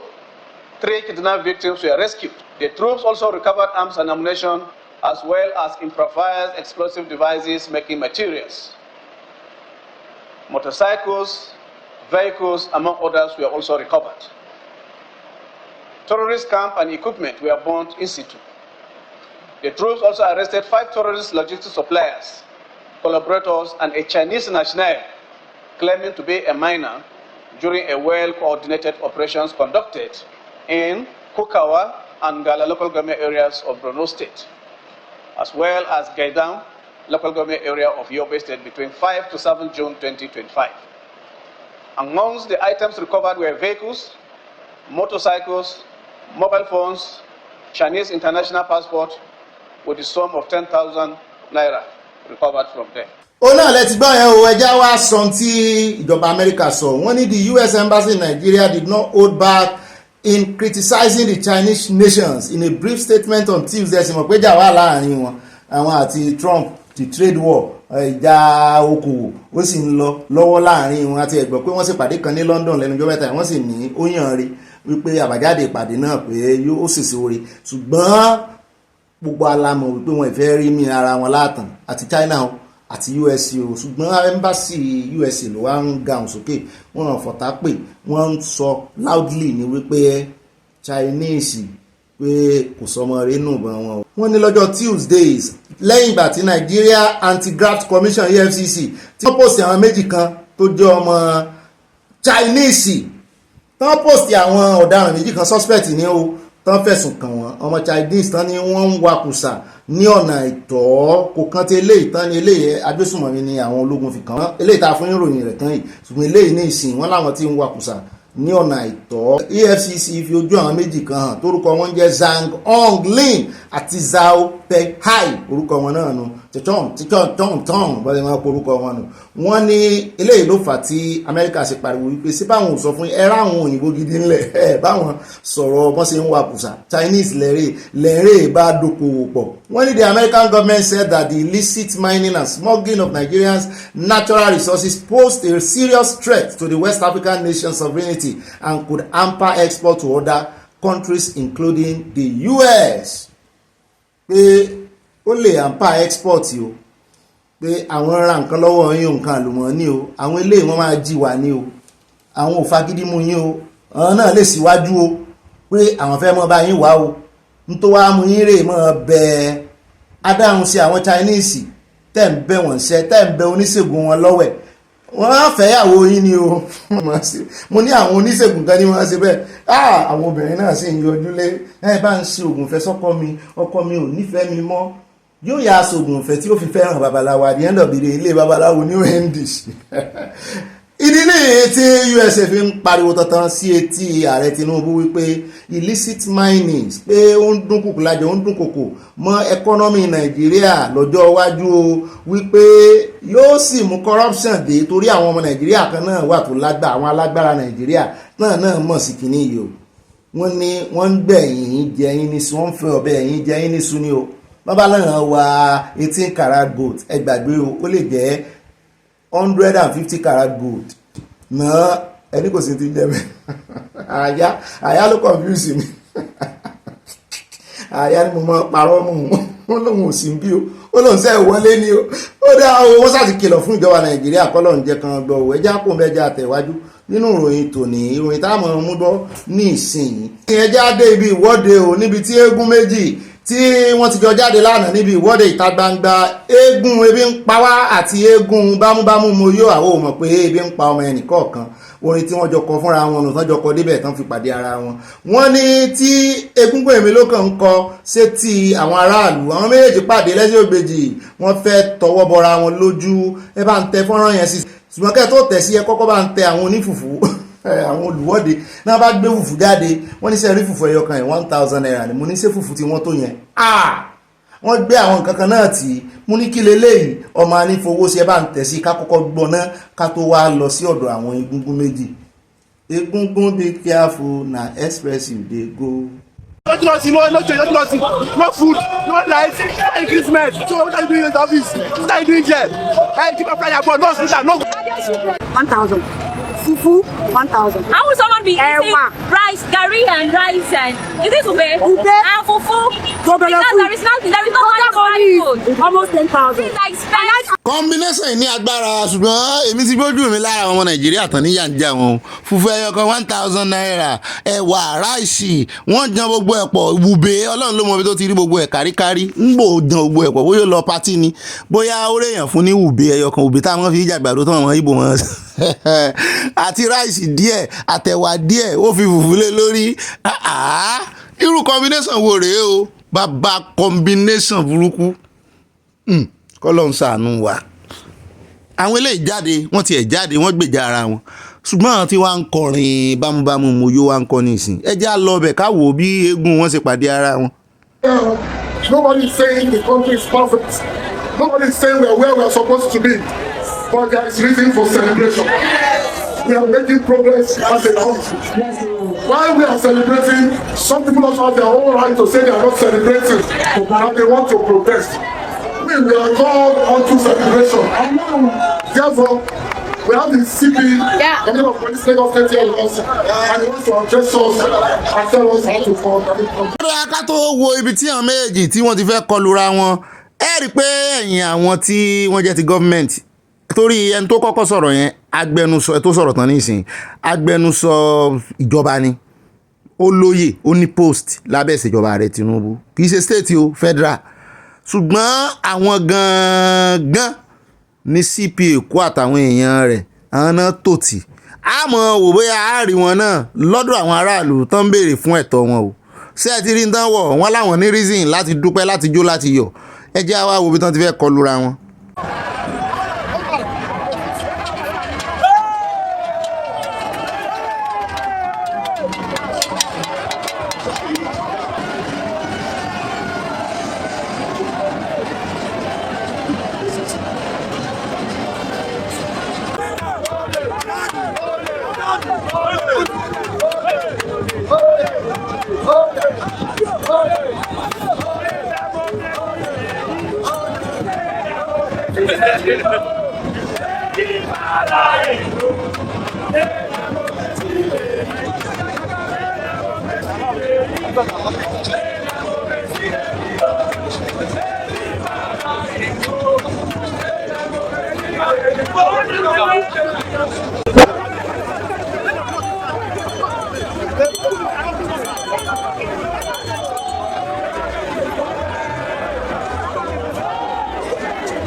And the front are already. Let them go. No, they not. Go and take. The back is where.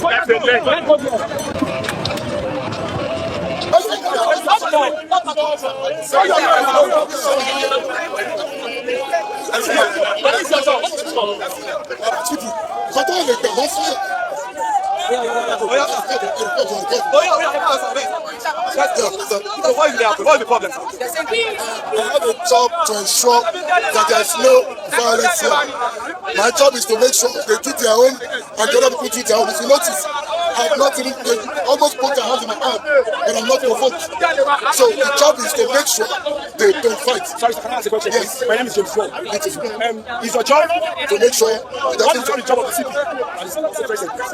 Job as a consultant to the state, the consultant to security to make sure that this thing does not. Sir, but when you came in, it would have been very fine and good if you had introduced yourself. I did. I tried to. Your guys never listen. They won't listen because I said the CP came and hold on, sir. As you said something. Yes. And I answered. The CP came and and addressed and listening. If you are now,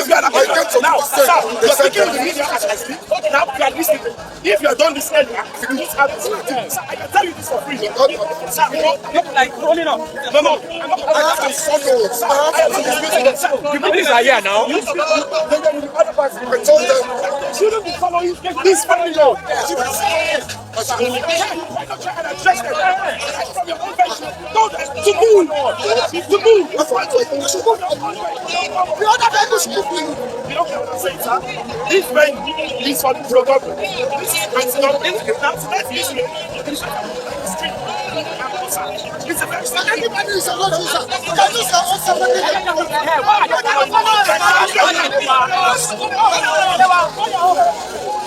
Can you potentially disrupting our protest, but also doing everything to disrupt our protest.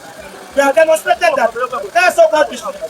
Ó dá o ẹjẹ́ ń kọ́kọ́ fi eléyìí tẹ́lẹ̀ náà a gbọ́ wípé ìròyìn kan pàjáwìrì leléyìí bá ṣe ń kàròyìn lọ́wọ́ ló wọlé wọ́n ní àgbàrá òjò gbé èèyàn 11 lọ l'Amẹ́ríkà mo ní àyásò sí mistake Amẹ́ríkà mọ̀ ni láìsí mọ́kúá wọ́n ní kò síbi tí àgbàrá òjò ti kí ń já o mo ní àwọn mọ́tò ni mò ń wò yìí wọ́n ní ṣé kò ṣẹlẹ̀ ń bí ìrí ni mo ní helicopter náà fi ń gbé wọn jáde ó mọ níwọ̀n torí wọ́n tètè mọ̀ wípé yóò dá wàhálà lẹ̀ èèyàn 11 náà gbé lọ bóyá wá kú ni o àti ìmọ̀ àwọn jíìpù tí mò ń wò nínú ẹrọ̀fọ̀ yìí ó kéré tán èèyàn 11 ló ti jáde láyà àwọn ti kú tí ọ̀pọ̀ sì di àwátì lẹ́yìn àgbàrá omíyalé tó kọlu agbègbè San Antonio ní Texas lórílẹ̀‐èdè Amẹ́ríkà ilé ẹ̀rí pé ọ̀rọ̀ omíyalé kò nílò pé kọ́ńtírì kan ìyẹn gan ni ò ní jẹ́ kí àgbàrá omi gbé òun lọ wo tó bá ti bára rẹ̀ o wọ́n dòde ìjọba kó wá ràn lọ́wọ́ rárá rẹ̀ lọ́wọ́ wọ́n bá lè ràn rẹ̀ lọ́wọ́ wọ́n ní iléeṣẹ́ ìròyìn CBS jábọ̀ pé ìjì líle tó milẹ̀ títí ẹ jẹ́ kí ìjọba Nàìjíríà tó fẹ́ máa kọ́lé oníbàmbú ẹ̀rì tún ro nítorí l'Amẹ́ríkà náà mo gbọ́ pé wọ́n máa ń kọ́lé onígi dáadáa sàn kan náà nìdí sì máa ń gbìyàn lọ́nbẹ̀ wọ́n ní iléeṣẹ́ panápaná agbègbè San Antonio ní èèyàn 4 làwọn sì ń wá báyìí lẹ́yìn tí àgbàrá gbé wọn lọ o àwọn aláṣẹ ní iye èèyàn tó kú wọ́n ní ó lè pọ̀ ju àwọn tí àwọn ti rí lọ o toró lè dọ́là tẹ́wọ̀n sọ pé àyá ṣe bó léèyàn 11 ni wọ́n ní for now wọ́n ní update àwọn sì ń wá àwọn èèyàn o wọ́n ní àdúrà làwọn ń gbà wípé kí àwọn èèyàn táwọn ń wá kán mọ́ di ẹni àgbégbìn o CBS ní 4 nínú àwọn tí wọ́n rí yọ ni wọ́n ti gbé dìgbàgbà lọ sí ilé ìwòsàn báyìí àwọn èèyàn 3 lára àwọn tí ẹ̀mí wọn sọnù sínú ìṣẹ̀lẹ̀ náà gẹ́gẹ́ bí àlàyé CBS Martha de láwọn dárúkọ wọn la gbọ́ pé ṣe ni àwọn èèyàn ọ̀hún há sínú ọkọ̀ ayọ́kẹ́lẹ́ wọn lágbègbè kò sí wọ́n ti fẹ́ kọjá inú ayọ́kẹ́lẹ́ wọn drive ni àgbàrá òjò sì bọ́n ń bẹ̀ bóyá wà ń dúró pé yóò lọ inú mọ́tò náà wà ó sì gbé wọn pẹ̀lú mọ́tò ẹwà àwọn òròyìn máa fún mi ní kíní jàre so nídìí èyí àwọn tó ní natural kíní gan nìyẹn o àwọn tí wọ́n máa prepare fún natural disaster anytime rèé o à ń bèlè àwọn tí ò prepare ẹ mọ́ sí mi gbọ́ kò síbi tí ìṣẹ̀lẹ̀ o ara natural disaster náà ni ti kìíní ọ̀sán wẹ́wọ́ ti Nàìjíríà dáadáa wọ́n lórí ọ̀fẹ́ àti dẹ́kun ẹ̀ kánúrú eléyìí tó jà Nàìjíríà ló wá jà ń bí ni ó lè mọ́ tó ti èèyàn tó pa Nàìjíríà àyímúra alẹ́ ìjọba ń gbà mí àtàwọn aráàlú ìjọba nìkan kọ́ ló lẹ̀bi ẹjá kan yọ sọ torí mi ò tiẹ̀ fẹ́ gbé ìròyìn ogun dé yìí wọ́n ní Iran sọ onírúurú àdó olóró sí Israel èèyàn 21 wọ́n fara pa o lẹ́yìn ìgbà tí Israel dáná yá Iran yẹn mo sì mọ̀ pé Iran náà wọ́n ń gbèsè Gaza lẹ́yìn wọ́n tiẹ̀ ní wọ́n pa àwọn ọ̀gá ológun wọn bíi 4 mo ní pàápàá jùlọ àwọn ọ̀gá ológun wọn onímọ̀ sáyẹ́ǹsì wọ́n ní àwọn náà fẹ́ ṣe nuclear power wọ́n ní nuclear plant nuclear power embassy ti ní nuclear power Iran àwọn oníjihadis náà bẹ́ẹ̀ ṣe nuclear power wọ́n sì ń bá wọn sọ USA náà ti bá wọn ṣe meeting pé kán dáwọ́ ẹ̀ dúró wọ́n gara pé bó lẹ́sẹ̀ ní kàn dáwọ́ ẹ̀ torí òkàn lé dédé ṣe ń láti ní control òkàn ní wọ́n fẹ́ sásàn Russia gan torí òun ti ń fi dúnkùkù lájà mọ́ gbogbo àgbáyé pé tóun bá ju ẹyọ kan péré ẹ mọ̀ lára olórúkọ tán pé kíní kan satanic àbí devil kíní kan ló pe kíní rẹ̀ òun náà sì ni eléyìí tó wà ní North Korea tí máa fi gara tó máa ń pera rẹ̀ ní tó náà máa rò pé òun lágbára lọ́rọ̀ kan ó lòun làwọn eléyìí náà fẹ́ ṣe àwọn náà sáfẹ́ kan mú àwọn lè wá ní àní ìgbà kẹsí control wà ẹ bá fẹ́ ṣe ó ní àmúyẹ kì í ṣe tẹ́ẹ̀jì lọ́la tẹ́lẹ̀ fẹ́ payé rẹ pé àwọn táwọn já Amẹ́ríkà ṣé àwọn ò ní ni àwọn ò ṣe máa fi gara pé kò sẹ́ńtì ò lè fi gara àwọn ò kàn yín àwọn èyí bòsì ń tàwọn ni wọ́n ní lọ́rọ̀ kan wá àwọn Israeli bọ́n ṣe dáná yá plant yẹn nìyẹn wọ́n bá nǹkan jẹ́ ń bẹ̀ kan pé à ń bá yín sọ ẹ̀ ní gbọ́ ní kí ló wá kan ibi Gaza lẹ̀ ń bá fà kí ló tún kan ìran àwọn ní threat ni wọ́n wá ń fẹ̀sùn kan Amẹ́ríkà pé wọ́n lọ́wọ́ ń bẹ̀ ṣùgbọ́n Amẹ́ríkà láwọn ò lọ́wọ́ ń bẹ̀ wọ́n ní kò sí tó kan àwọn oníkálukú fèsì ogun ẹ̀ ní o wọ́n lọ́rẹ̀ẹ́ àwọn ní Israel wọ́n bá ní ìdìrànlọ́wọ́ àwọn ó ṣe ìkànnù àwọn ọmọ Israel tó jọ ọmọ ológun wọn ti wá sọ pé bẹ́ẹ̀ ni àwọn tọrọ ìrànlọ́wọ́ lọ́wọ́ wọn pé àwọn kọ́ ni wọ́n bá wọn ju àdó olóró ṣùgbọ́n àdó olóró tí Iran wá padà jù tán fẹ́ fi retaliate wọ́n ní wọ́n ran àwọn lọ́wọ́ láti fi dẹ́kun rẹ̀ wọ́n láwọn kó tó pọ̀ wọ́n ní bí ìbá ṣe bẹ́ẹ̀ ni wọ́n bá tó kàn jábọ́ tó ṣe àwọn èèyàn léṣe wọ́n ní ìbájú bẹ́ẹ̀ lọ wọ́n ti wá kìlọ̀ fáwọn ọmọ ìlú wọn wípé ẹ lọ torí wọn lè kọ́ ilé kán mọ̀ kọ́ àjàalẹ̀ tí kìíní ò ní dé wọ́n ní ibẹ̀ ní kẹ́ ẹ mọ́ lọ sápamọ́ ẹni tó bá lè ra nǹkan supermarket ẹ rà ó ẹ mọ́ wà sókè ogun gbogbo àwọn orílẹ̀-èdè ní múra ogun ṣùgbọ́n Nàìjíríà wọ́n sì ń bá agbésùmọ̀mí fà. ẹ jẹ́ wá lọ sínú ìròyìn ti kẹ́ńsàrúwíwá náà lè rí yìí níbi tó ti ń gbóhùn sókè nígbà ayé rẹ̀ kó tó di pé wọ́n pa àwọn ògbóni 9 ìtumọ̀ ẹ̀ náà ni pé wọ́n wá láti ilẹ̀ ògbóni ní Niger Delta tí wọ́n ń bá àwọn tí ń fọ epo ní agbègbè wọn tán bá wọn fa sòròtù wípé kí ló dé tẹ̀ ń ba ilẹ̀ wọn jẹ́ ilẹ̀ àwọn jẹ́ ẹ̀ ń ba oko àwọn jẹ́ àwọn ìyá àwọn ò lè lọ sóko àwọn ò lè pẹja kí ló dé ẹ fẹ́ pa wọn ni àwọn ò sì bá ń du nǹkan ọ̀rọ̀ tẹ́ wá ń wú ọ̀dọ̀ àwọn lẹ́tí wá ń wú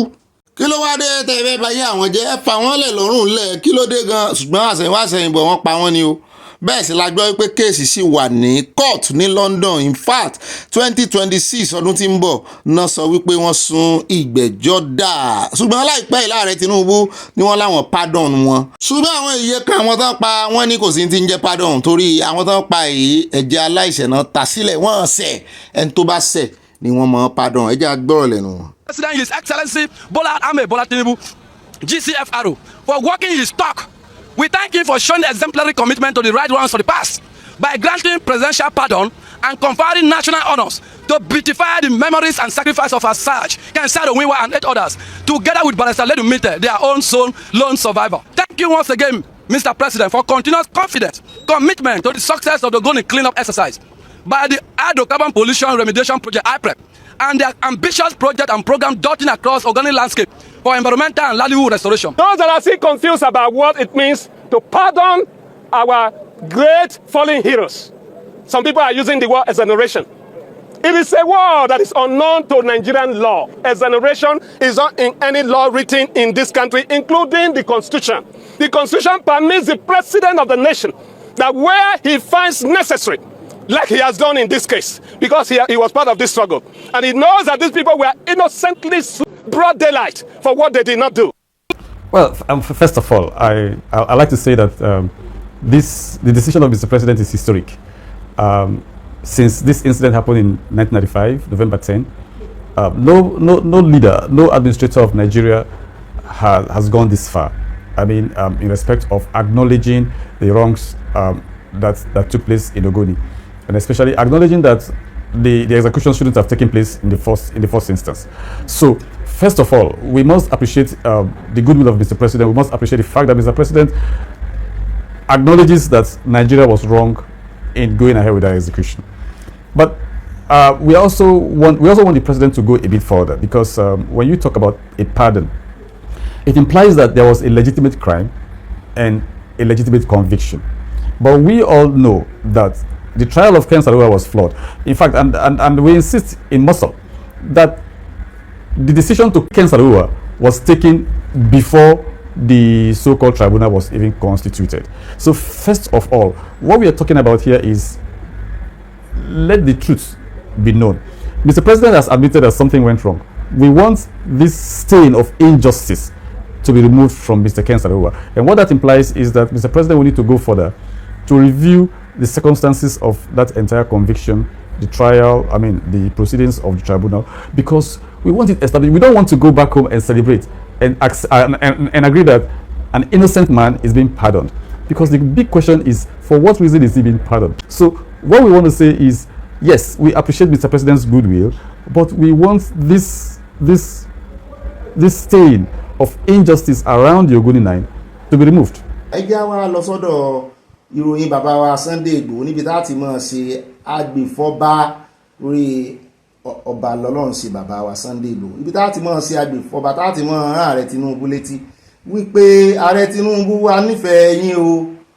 ààyè tí yín ẹ mọ́ rò pa àwọn ọmọ Yorùbá ààyè tí yín ẹ ń bá wà ní àrọ́wọ́tó yín tàbí lágbègbè yín lára àwọn tí wọ́n ń bá yín ṣiṣẹ́ tó bá ń kọrin wípé àwọn ọ̀ràn Yorùbá ààyè tí yín ẹ mọ́ dán lóhùn a nífẹ̀ẹ́ yín la ṣe ń ṣe òwe lẹ́yìn ó sì da ẹ̀yin náà ti tì wọ́n lójú ẹ ti sọ wípé bàbá bu yín kan fi wálẹ̀ yóò sì da bẹ́ẹ̀ ẹ ti ní bàbá bu yín kan fi wálẹ̀ wípé kò tún kankan lára ìyàwó tí ẹ wà níbu yín afẹ́ pàkíyèsí yín sí nǹkan ni a fẹ́ mú nǹkan kan wá sí ìrántí yín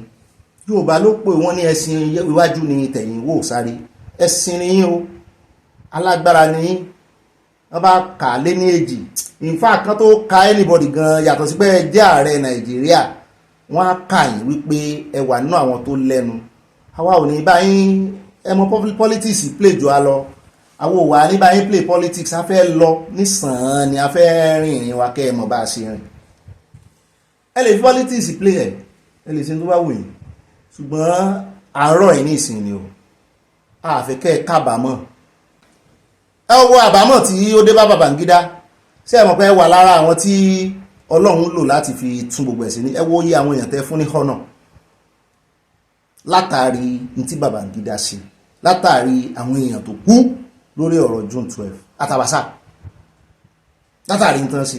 ẹ wo bí gbogbo tí wọ́n fi ìrẹsà àti wọn parẹ́ ẹ wo bí Ọlọ́run ṣe ń lo ẹ̀yin láti tún kọ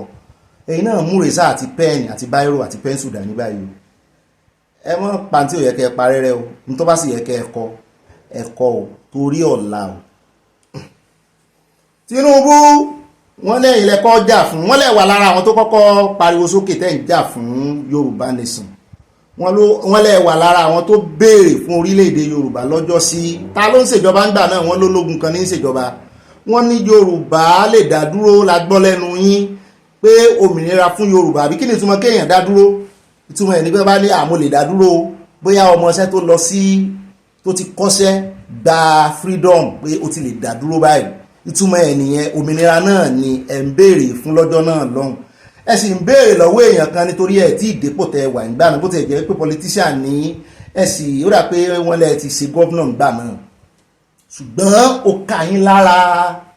àwọn alálẹ̀ wọ́n gùn yín gbà náà wọ́n gbé yín wọ̀ ẹ̀ ń pariwo fọ́tánfọ́tán ẹ wà á rí pé ọ̀pọ̀lọpọ̀ àwọn gómìnà sìn gómìnà ní ìgbà náà o ẹ wà rí pé ọ̀pọ̀lọpọ̀ àwọn gómìnà ti sìn tẹ́ ń kó jẹ àtàyí tẹ́ ẹ̀ kó jẹ tó jẹ́ ọmọ pátì mi ẹ rí pé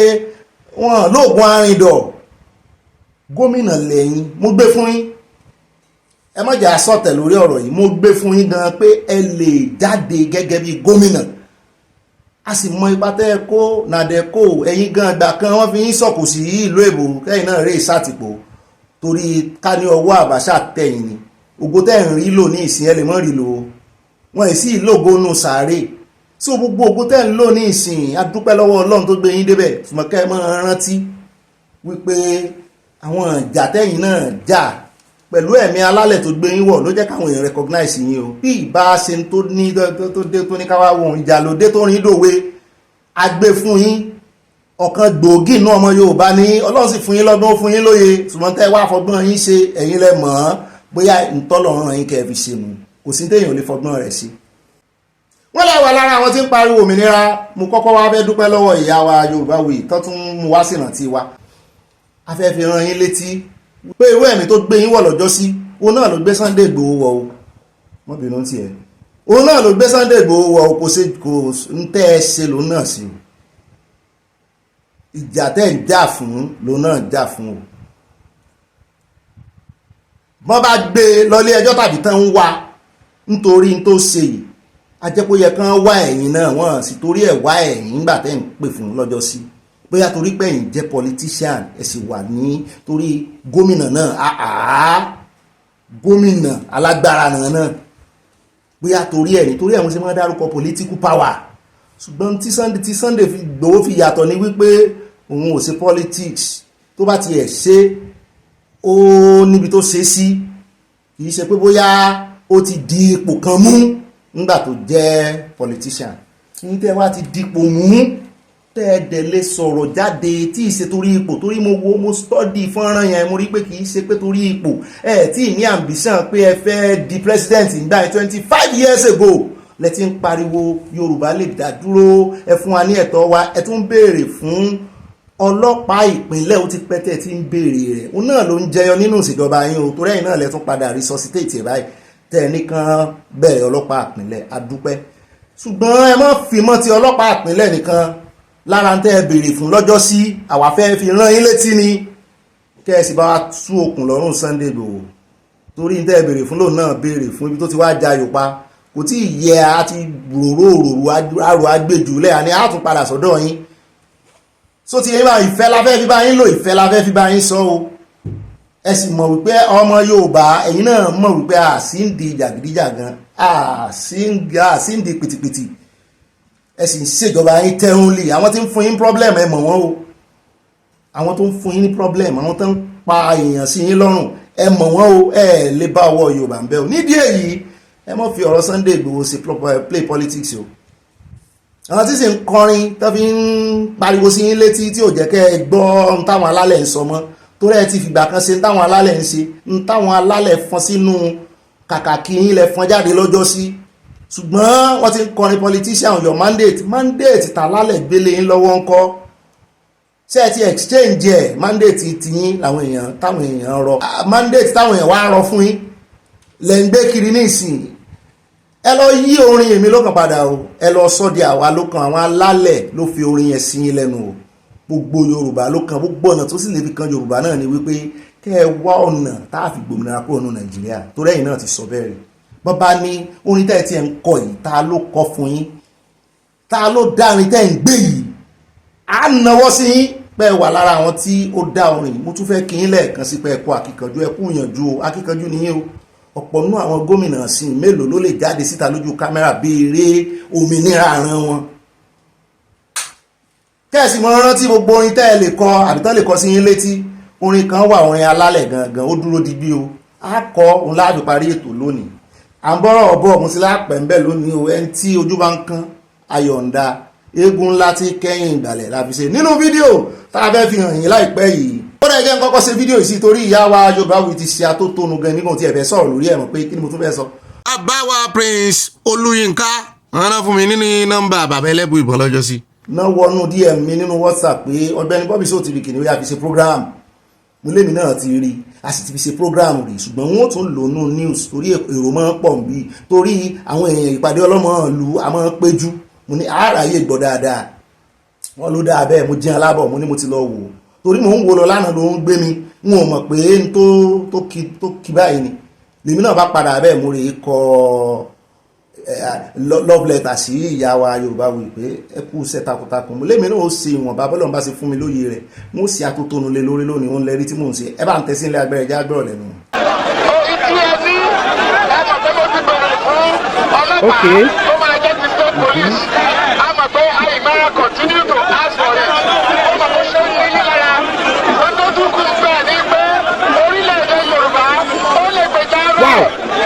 Wow.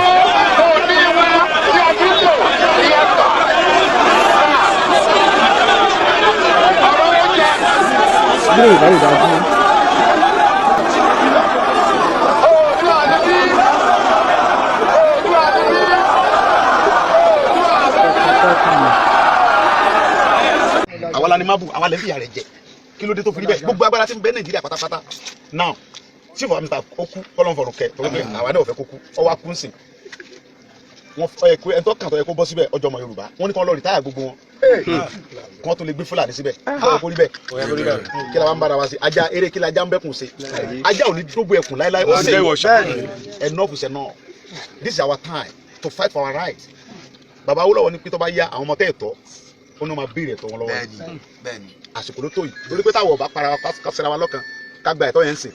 a lè gbà mọ́ àwa tọ́lọ̀ ń fún ní ewu tá a léwu lọ́wọ́ yìí àwa ni ká jà fún kí gbogbo àṣírà lọ́kẹ́ ká fìjà alẹ́ ká fọ́ tẹ́lẹ̀ ká gba ẹ̀tọ́ wa lọ́wọ́ wọn. ó dò ní sí gbogbo yín. ẹ káàbọ̀ padà náà lẹ ti gbọ́ yẹn o gbogbo atótónu tí àwa Yorùbáwuyi ṣe mo fẹ́ kẹ́ ẹ lọ gbọ́ so ti yín àwọn tẹ́ ẹ bá wá padà dé kẹ́ ẹ wá gbọ́ ilé èmi ó ṣe ẹlẹ́dẹ̀ yìí ẹ lọ gbọ́ tiwọn náà ọ̀tọ̀ọ̀tọ̀ àwọn nǹkan kan yàtọ̀ ń bẹ ó dáa kẹ́ ẹ gbọ́ ẹ lọ ọbẹ̀ kẹ́ ẹ rí gbọ́ n ò ní lò torí ẹ mo fẹ́ lo gbọ̀rọ̀ wọn tẹ́lẹ̀ ní ṣùgbọ́n irọ́ ẹ lọ ọbẹ̀ kẹ́ ẹ rí gbọ́ ẹ fi mẹ́sẹ̀jì ẹ fi àtẹ̀jíṣẹ́ lẹ́ǹbẹ̀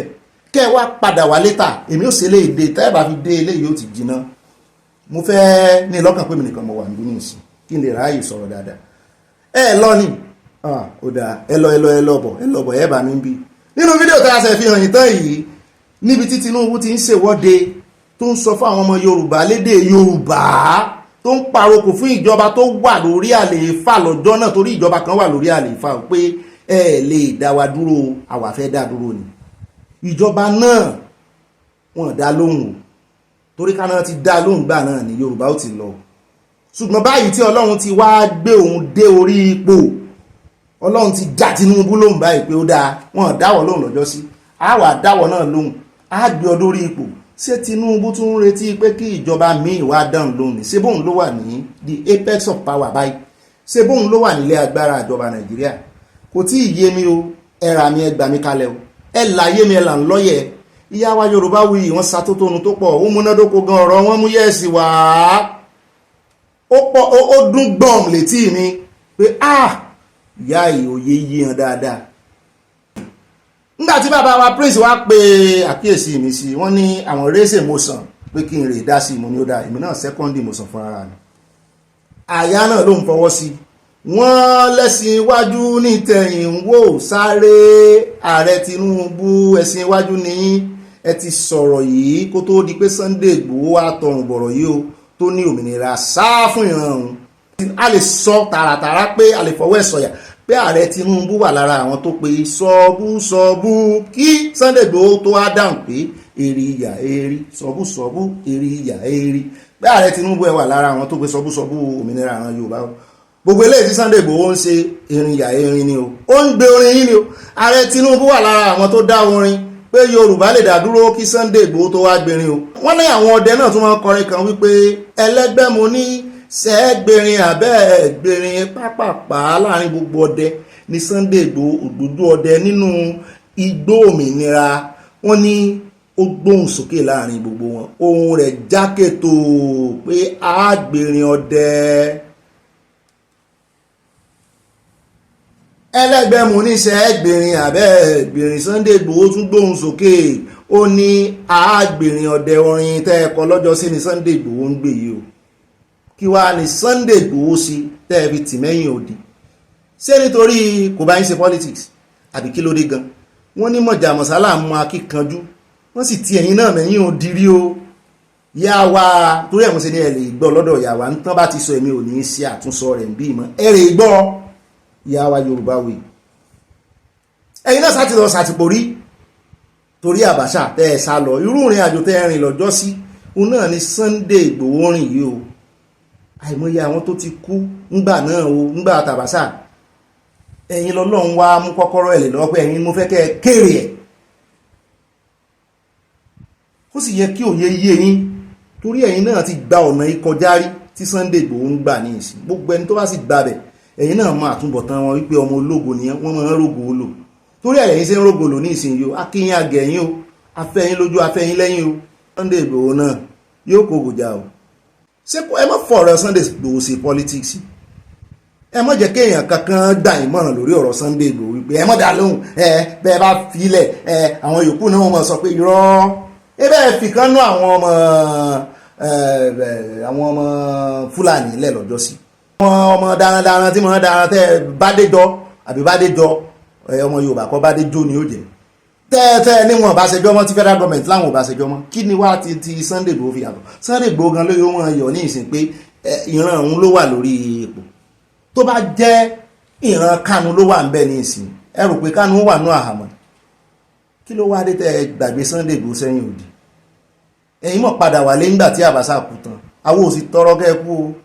àtọrọ kẹrùn kẹ́mi yín gùn ni a sì nífẹ̀ẹ́ yín ẹ gbàgbé gbogbo bí ṣe ń lọ ọmọ Yorùbá nífẹ̀ẹ́ yín a lè bára a lè bu yín nulẹ̀ a lè sọ ohun tó bá wà sí yín ẹ̀yin náà sì ti fààyè gbà wá ṣùgbọ́n àfẹ́kẹ́ ìrànrìn yín ta o bẹ́ẹ̀ a bá gbọ́ pé bóyá ọmọ Ìgbò àbọ̀ ọmọ Haúsá kan ṣe kinní kan ní ìsìn ẹ ti rí i pé àwọn èèyàn tán ti ń pariwo pé ẹ ṣe dáadáa fún wa ẹ ṣe ìjà yín náà wọ́n gbé o ìjà yín náà wọ́n gbé o ìyà gbọ́dọ̀ jẹ́ Sunday Igboho kò yẹ kó rí bẹ́ẹ̀ o kò yẹ kó rí bẹ́ẹ̀ rárá rẹ Tinubu tẹ́gan ní èyí Ọlọ́run fún yín lọ́gbọ́n o ó fòye kún bẹ́ẹ̀ ṣe wá lo ọgbọ́n yín àti òye yín bóyá ẹ lò ní àyíníkẹ́ àti àyínípadà ní o àbí ẹ lò ó bí àwọn alálẹ̀ ṣe ran yín kò yé wa o àbẹ́ ẹ lò ó lọ́nà tí àwọn alálẹ̀ ní kẹ́ ẹ fi lò ó yín kù sí yín lọ́wọ́ akíkanjú ní yín tẹ̀gan ní Jare ìjà ló dé lórin dòwe o irú olódó dẹ́sàn wọn láwùjọ o a ní ká kí yín díẹ̀ bóyá orí yín á wú bóyá ẹ wò sáìdì ọ̀dọ̀ wa méjì sẹ́ẹ̀mẹ́ta kọ́ la gbọ́ pé bàbá wa kí tó yẹ ti kọ lẹ́tà tẹ́ ẹ̀ wó bẹ́ẹ̀ bóyá bàbá kí yín tá a gẹ̀yìn torí yín wú ṣùgbọ́n wò ní kọrin on your mandate torí ó ní mandate tí àwọn alálẹ̀ gbélé yín lọ́wọ́ o orí mandate yẹn làwa sí wa o mandate òmìnira nísàn kan náà ẹ̀yin náà sì ti kọrin torí ẹ̀ mo ṣe pè yín lákìkanjú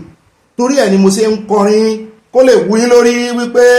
àdírú gómìnà ti yín ọ̀pọ̀lọpọ̀ gómìnà sí ń tán jẹ̀nà lé wọ́n jáde boldly rí bẹ́yìn ṣe jáde kán ti ẹ̀ wá ní politics náà fi ń ṣe èmi gbé fún yín o torí mo ti study fídíò yẹn dáadáa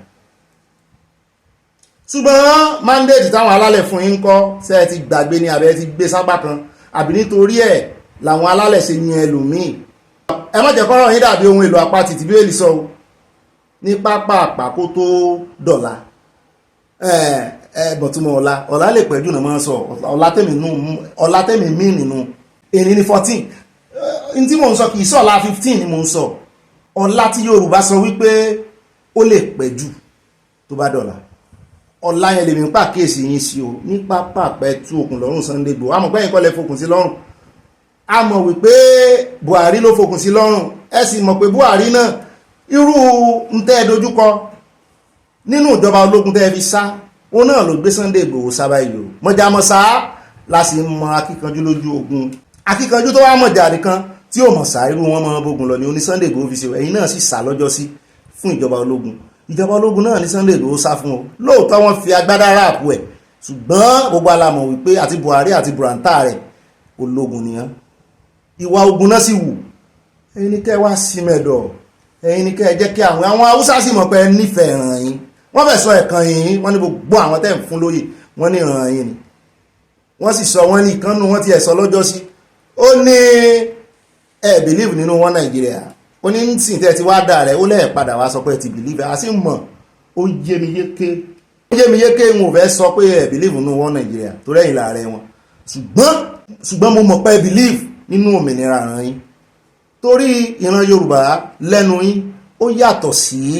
orílẹ̀-èdè Yorùbá nínú fọ́nrán yẹn orílẹ̀-èdè Yorùbá lẹ́pẹ̀ kì í sì ṣe fọ́nrán alákọ̀ọ́kọ́ tẹ́ ẹ̀kọ́ sí rí